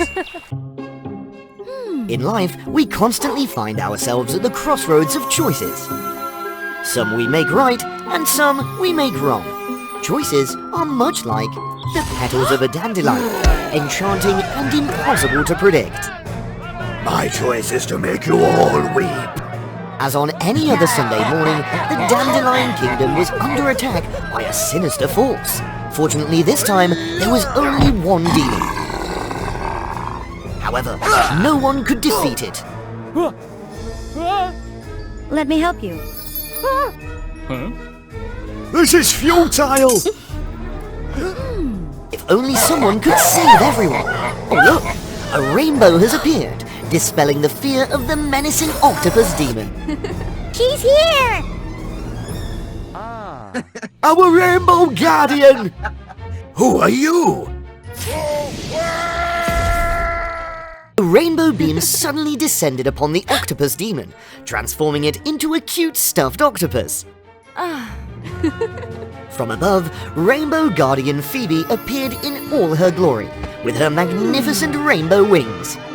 The delighted citizens gathered around Phoebe, celebrating her victory. However, someone wasn't pleased. Rainbow Guardian Iris, Phoebe's twin sister. Where will Iris's envy lead her? Stay tuned and subscribe to WOA Fairy Tales to find out. Twin sisters Iris and Phoebe are the descendants of the Rainbow Guardians, bestowed with magical wings.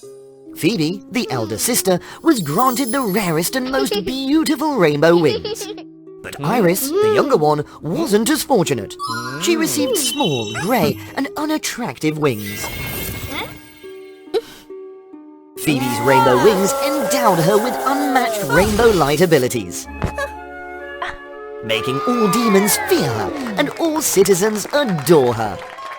Iris couldn't fly or shoot rainbow beams, so she was often compared to her talented sister. People were distant and cold to Iris, believing she didn't deserve the title of Rainbow Guardian.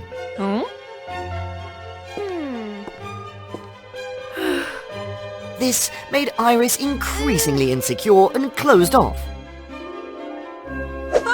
Iris felt her fate was unjust. She especially envied her sister's pair of rainbow wings. Nevertheless, Iris quietly helped people with her modest abilities. She hoped that one day someone would recognize her worth. Today is the birthday of the two sisters, Phoebe and Iris. Precious gifts were delivered from all corners of the Dandelion Kingdom.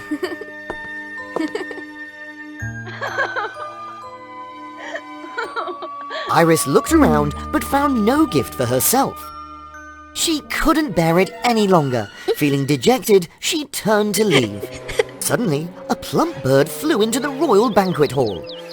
It carried a beautiful rainbow crown. The bird ignored Phoebe and handed the crown to Iris.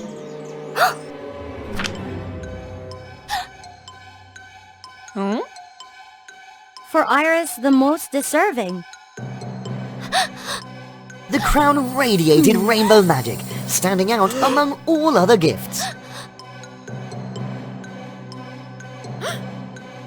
Phoebe was displeased with this turn of events. I can be just like you now. No, Iris. There must be a misunderstanding here. This crown belongs to the most deserving one. Are you deserving, Iris? That's right. Only Phoebe deserves this rainbow crown. Iris, hand me the crown. No. Phoebe, with a cold spell, took the crown from Iris's hand. Amidst cheers, she placed the rainbow crown on her own head. Iris, heartbroken, left the party.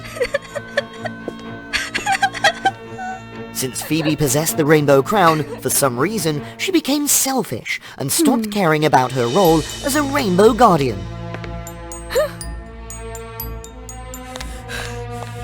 The citizens are under attack by demons!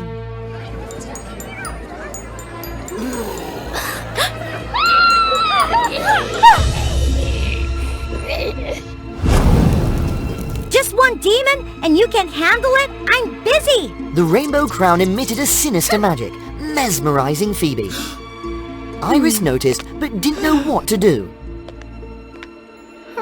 Even without Phoebe's protection, the citizens managed to defeat the demon. However, many were injured. Unlike her selfish sister, Iris continued to help people with her limited abilities.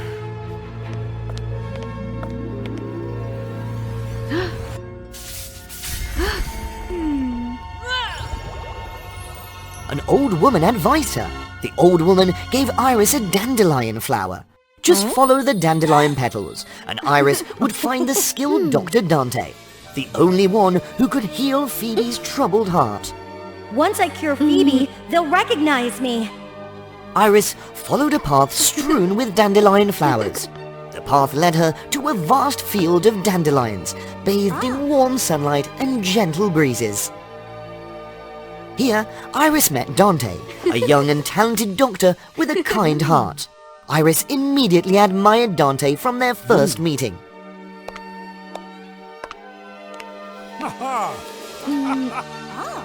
Dante spent a lot of time with Iris, caring for her, teaching her medical knowledge. But in reality, Dante was the Demon King. However, because someone finally cared for and valued her, Iris didn't realize she was being deceived by Dante. Iris was happy by Dante's side. Nevertheless, she needed to save her sister. Iris, you could stay here with me and forget about those who underestimated you. I have to help my sister. In that case, you'll need to obtain 3 of her rainbow feathers. I can't. No one can touch her rainbow wings. Then I can help you.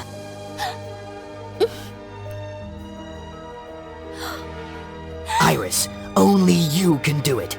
I will. To approach Phoebe, Iris had to bypass the vigilant guards. This was a challenging task. However, Iris had a trump card up her sleeve. Although she lacked magical abilities like her sister, Iris possessed physical strength. She kept this hidden to avoid being perceived as awkward and ungraceful. She easily incapacitated the guards by targeting their weaknesses, temporarily rendering them unconscious.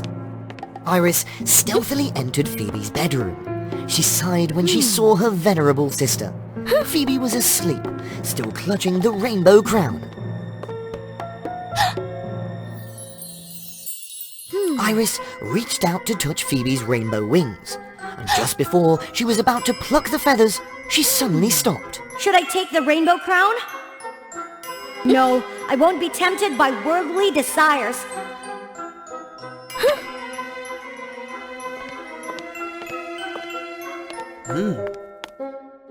I've taken the rainbow feathers. Thank you, Iris. You're too naive, Iris. The one who sent the rainbow crown to you is none other than me. You deceived me! Poor Iris was helpless, being exploited by the Demon King, Dante, without any recourse. He soared high, using a feather from Phoebe, breaking through the rainbow barrier, and opening the way for the royal evil demons to invade the kingdom of Dandelion. Without the protectors of the rainbow, no one could defeat the wicked demons. It's all my fault.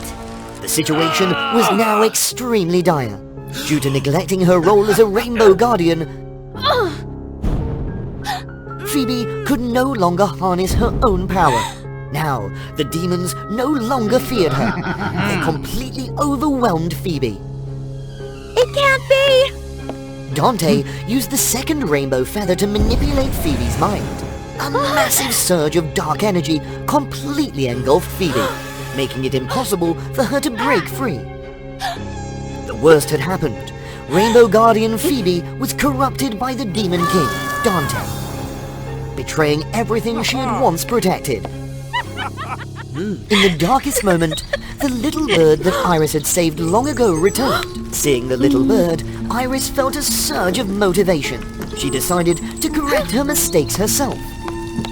Iris and the little bird faced Dante, two demons, and their twin sister Phoebe. The demons showed no fear of Iris, a powerless rainbow bearer. Mockingly, they allowed Phoebe to attack her sister. Phoebe showed no mercy at all. This time, Iris was prepared. Wake up, Phoebe! You are a good person! No! Please remember, Phoebe!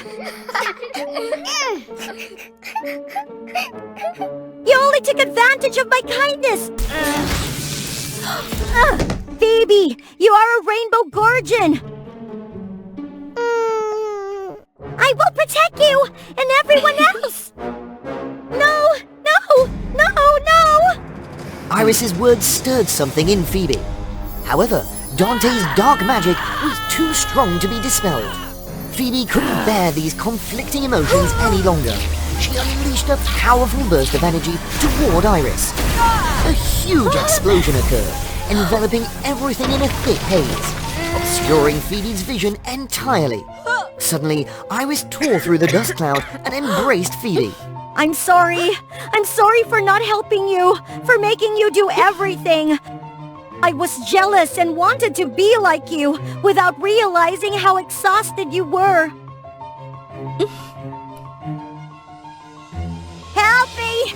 Someone help me! Come back to me, Phoebe. Thanks to Iris, Phoebe regained her composure. The Demon King Dante could no longer manipulate her. Iris, I'm sorry too. Is it over yet?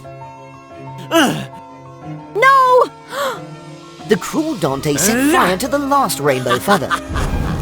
In doing so, he easily deprived Phoebe of her life. In her final moments, Phoebe used all her strength to touch Iris's tattered wings, transferring all her remaining power to Iris. This is my gift to you, Iris. Iris no longer needed the rainbow wings. All she wanted was to be by her twin sister's side. No, I can't accept this. Thank you, Iris. Thanks to you, I've realized my flaws. Despite having boundless strength and the love of everyone, I should not have been complacent and lost myself in arrogance. In the absence of your protective embrace, I discovered how weak I truly was. It wasn't my lack of power, but my fragile heart. I couldn't face my own self. It's the end, Dante. The Demon Lord Dante could never have anticipated this turn of events. His plan was supposed to be foolproof. Don't pretend, you two! Now, the two sisters, Iris and Phoebe, had each other, and the Demon King Dante was no match for them.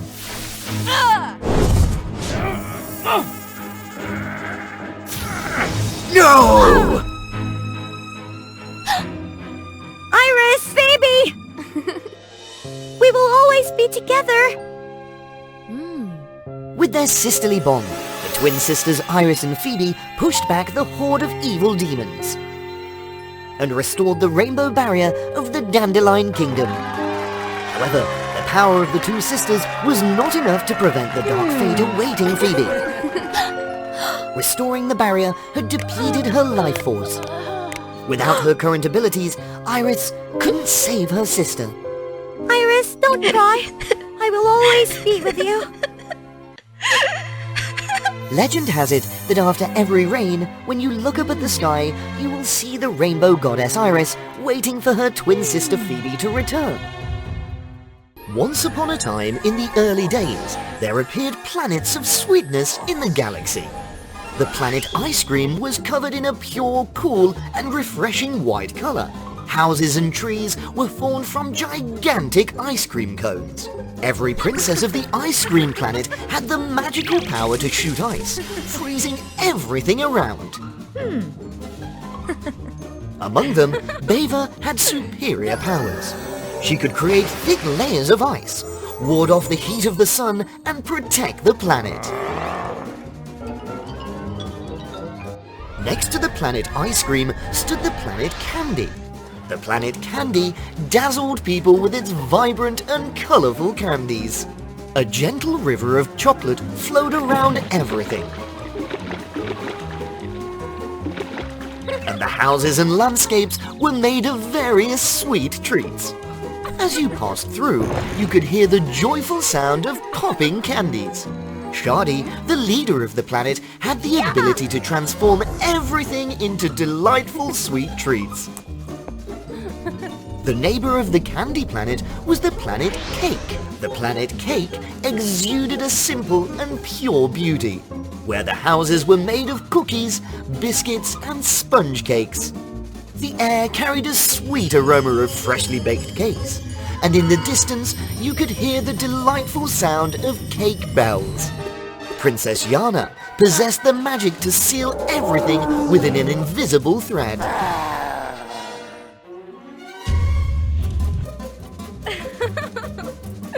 Lastly, there was the planet Pudding, radiating smoothness and gentleness.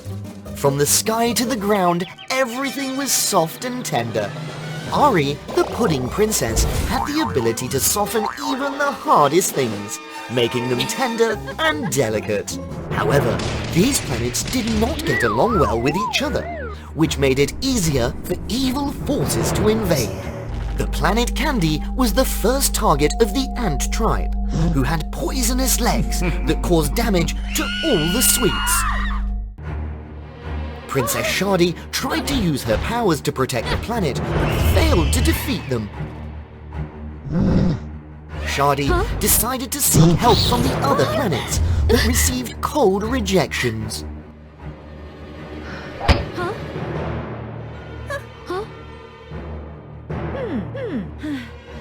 Upon returning to her planet and seeing the devastation, Shadi burst into tears.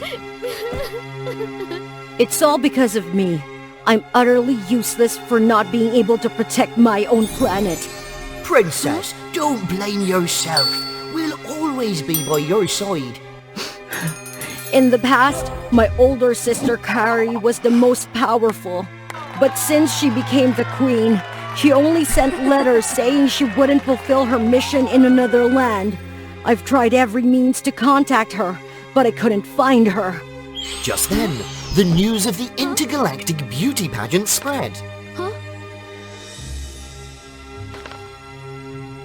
Another beauty pageant? Isn't my sister the reigning queen?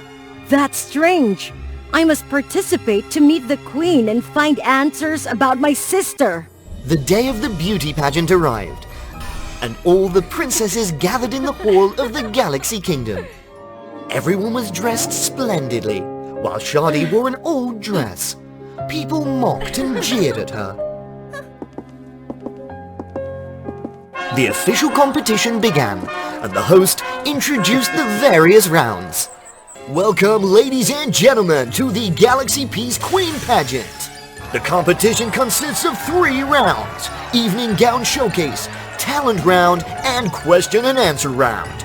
Those who advance to the 3rd round will have a direct audience with the Queen of the Galaxy, Apora. That's right. I have to meet the queen to inquire about my sister's whereabouts. I must make it to the 3rd round. Shadi quietly observed while waiting for the contestants to get ready for the 1st round. How can I win this round? They are all so beautiful. Give up! No matter how hard you try, it's useless.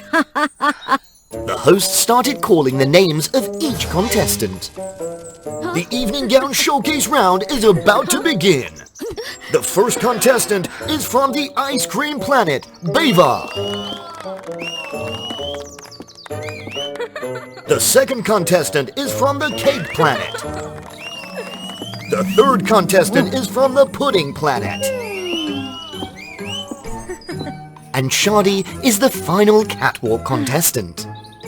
Finally, the princess from the Candy Planet has arrived! Shardy!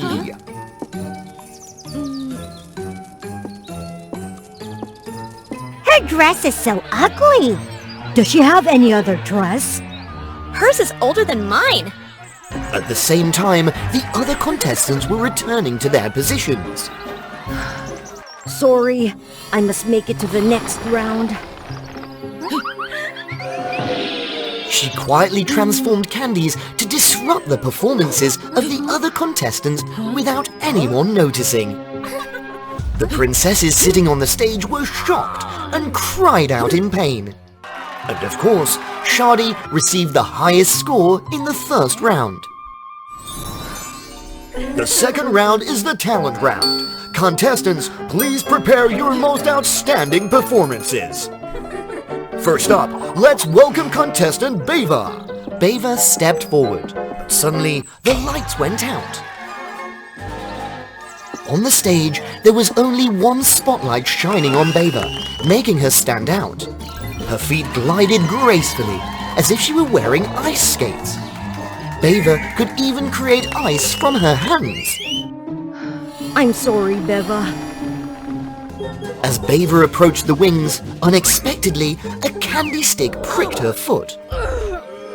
Feeling embarrassed, Beva gave up on her performance. And the next contestant, Yana! Yana began her performance. Strands of pasta gracefully flew through the air from her sleeves and twirled around Yana like a whirlwind. Jana, forgive me. Suddenly, a long candy bar flew towards Yana. Yana got confused and the strands of pasta entangled her like a mummy. Yana decided to give up on her performance.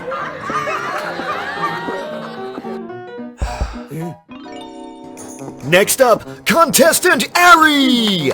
Ari performed a dance routine on giant puddings. The soft puddings acted as springboards, propelling Ari from one side to the other. Ari, I have no other choice. Ari stumbled, and small pudding cubes fell on her head. Ari quickly gave up as well. There's no need to argue. At the end of the round, once again, Shardy secured the highest score. The winner of the second round is Shardy! The final round, the question and answer session came, and Shardy was taken to meet Queen Ipora.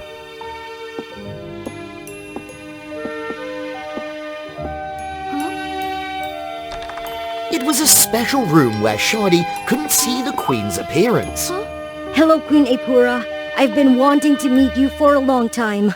Run away! It's the Queen's trap! Startled, Shardy rushed to pull the curtain forcefully. Sister! Run! She's coming! The Queen has been kidnapping the most beautiful and talented girls to absorb their life force and remain forever young! It's too late now! Ipora rushed forwards and cast a spell on Shardy, rendering her unable to move, her whole body frozen. Ah! You monster! You'll never be beautiful by carrying an evil heart! I will defeat you! Ha ha ha ha! How will you do that? Like this! After their failed performances, the princesses began to suspect something was wrong. They secretly followed Shardy to the Queen's room to find the truth. They listened to Shardy's story and Kari's revelation about the evil Queen Ipora. Shardy, you played dirty because you realized the contest had issues, just like the mysterious disappearance of our sister. We will help you protect Kari and fight against her. Your imitations! Don't talk too much!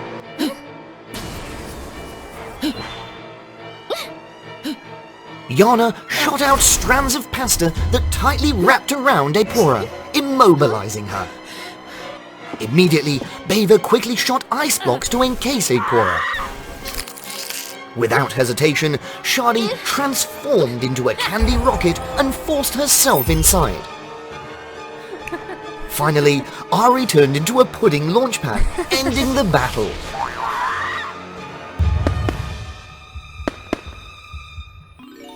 Shardy and the princesses brought Kari back to the Candy Planet. Together, they helped Kari regain her original appearance. Huh? People from different planets came to celebrate with the Candy Planet. They all joined forces to repair and restore the Sweet Planet after the attack of the Ant Tribe. Thus, the Candy Planet was revived and adorned itself with a sweet and enchanting beauty once again. From then on, the 4 planets, ice cream, candy, cake and pudding, lived peacefully, creating a sparkling and beautiful galaxy. In a western village, there lived a couple of witches living happily together with their daughter, Wanda.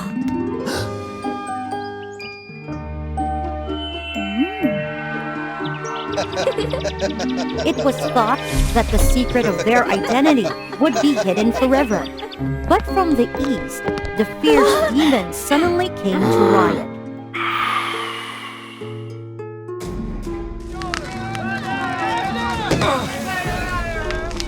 Seeing the urgent situation, Wanda's family was forced to use magic in front of the people. However, in order to protect everyone, Wanda's parents willingly accepted to use all their strength, trying to block the strongest magic attack from the Demon King's magic stone.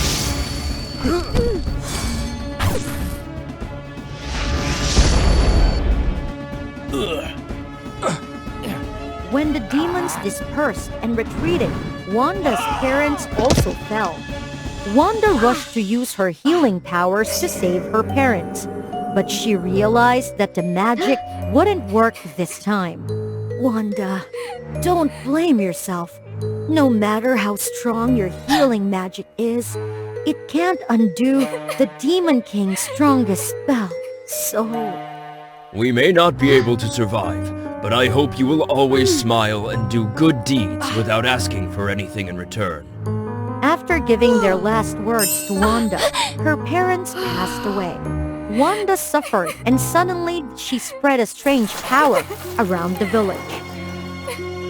Seeing that the demons were gone, the people also flocked to Wanda to chase her away. It's all because your family is a witch, so you attracted those demons to invade our village. That's right, go away! Because her body was still weak after the battle, and no one would listen to her, Wanda accepted to leave.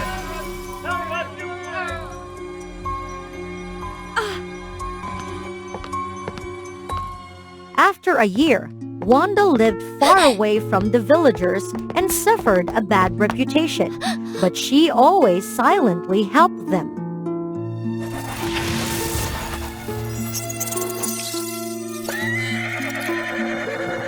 However, as Wanda was happily helping people, she suddenly heard a noise behind her.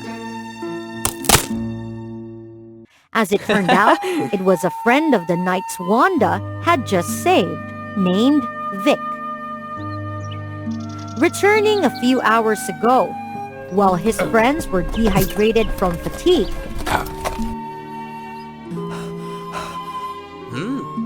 he was looking for a source of water and accidentally ran into Wanda on his return.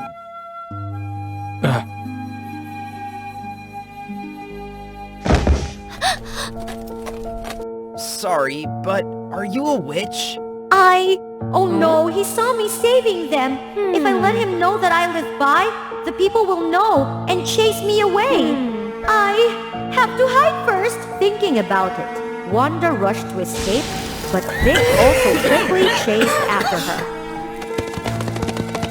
Of course, Vic's speed still couldn't match Wanda's, so he was gradually left behind and accidentally fell into a bottomless swamp.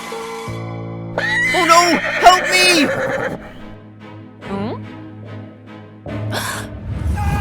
Hearing the cry for help, Wanda couldn't leave them, so she went back to save the poor people.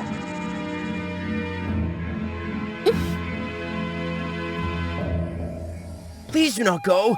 I just want to thank you for your noble deeds. And I don't think you are the evil witch, Wanda.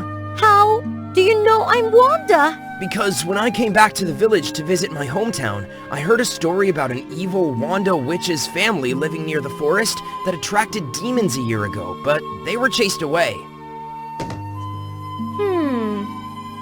Huh? But please don't be sad. In front of us right now, you're a really very kind girl and always ready to help people. So I'm sure you're not as bad as people say. Wanda saw that Vic was not a bad person, and he even enthusiastically started a conversation with her. Wanda was sad and told Vic the whole incident that year. After hearing, Vic offered to help Wanda return to the village to clear things up. But what if people don't want to hear me and accept me? I'll help you. Moreover, you are very kind and benevolent. Surely people will soon understand and accept you. But I still feel insecure inside. What's wrong? You don't believe I'll help you? If I lie, you can punish me with magic at any time. Well then, I'll try to bet on going back to the village this time with you.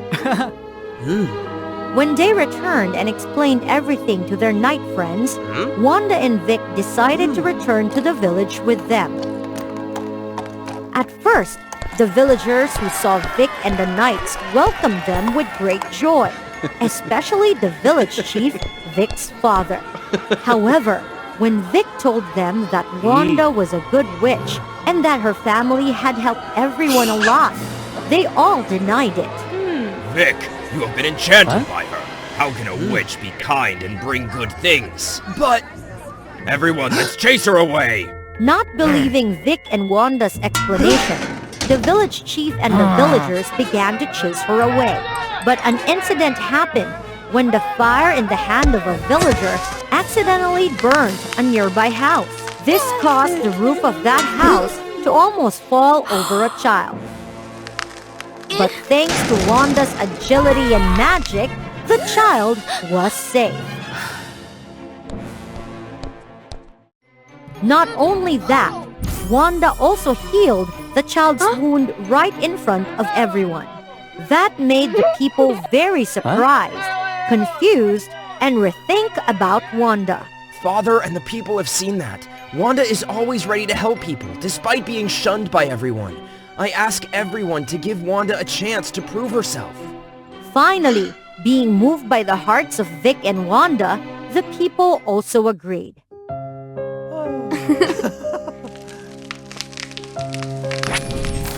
Since then, with Vic's help, Wanda had always tried to use magic to save the people. Gradually, Wanda gained the trust of everyone and grew feelings more and more with Vic.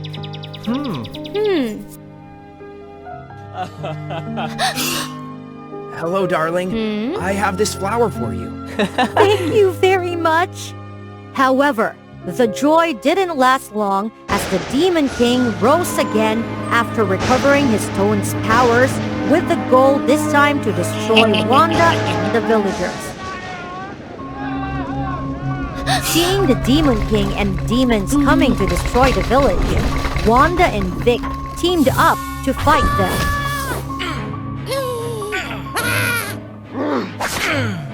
However, no matter how much Wanda tried to fight, her strength was still limited and she couldn't confront the Demon King directly.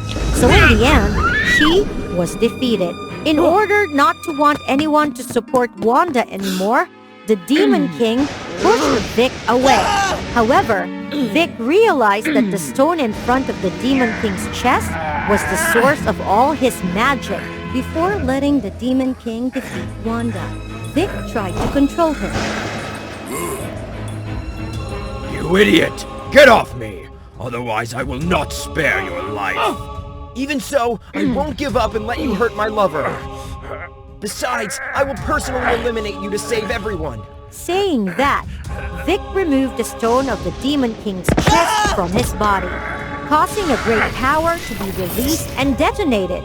Seeing Vic injured, Wanda rushed to him to heal the wound. But again, because the dark magic from the Demon King's stone was so strong, Wanda still couldn't save Vic, just like she couldn't save her parents before. Wanda, don't cry. I always want to see your happy smile in the morning. To be with you hand in hand to help people. And to greet my darling every day. Maybe those words are impossible now. But I still wish you to live happily with the people you love. No, Vic. We will say hello every day. Help everyone and live happily until the end of this life, as long as you stay with me. Wanda, I'm sorry. After burying Vic, Wanda was always in a sad mood despite being encouraged and helped by the people.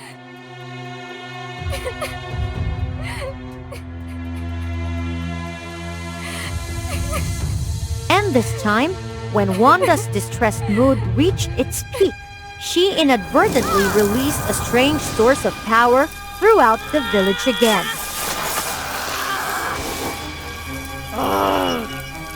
A light suddenly shone in Wanda's direction, and a familiar voice rang out. Hello, darling!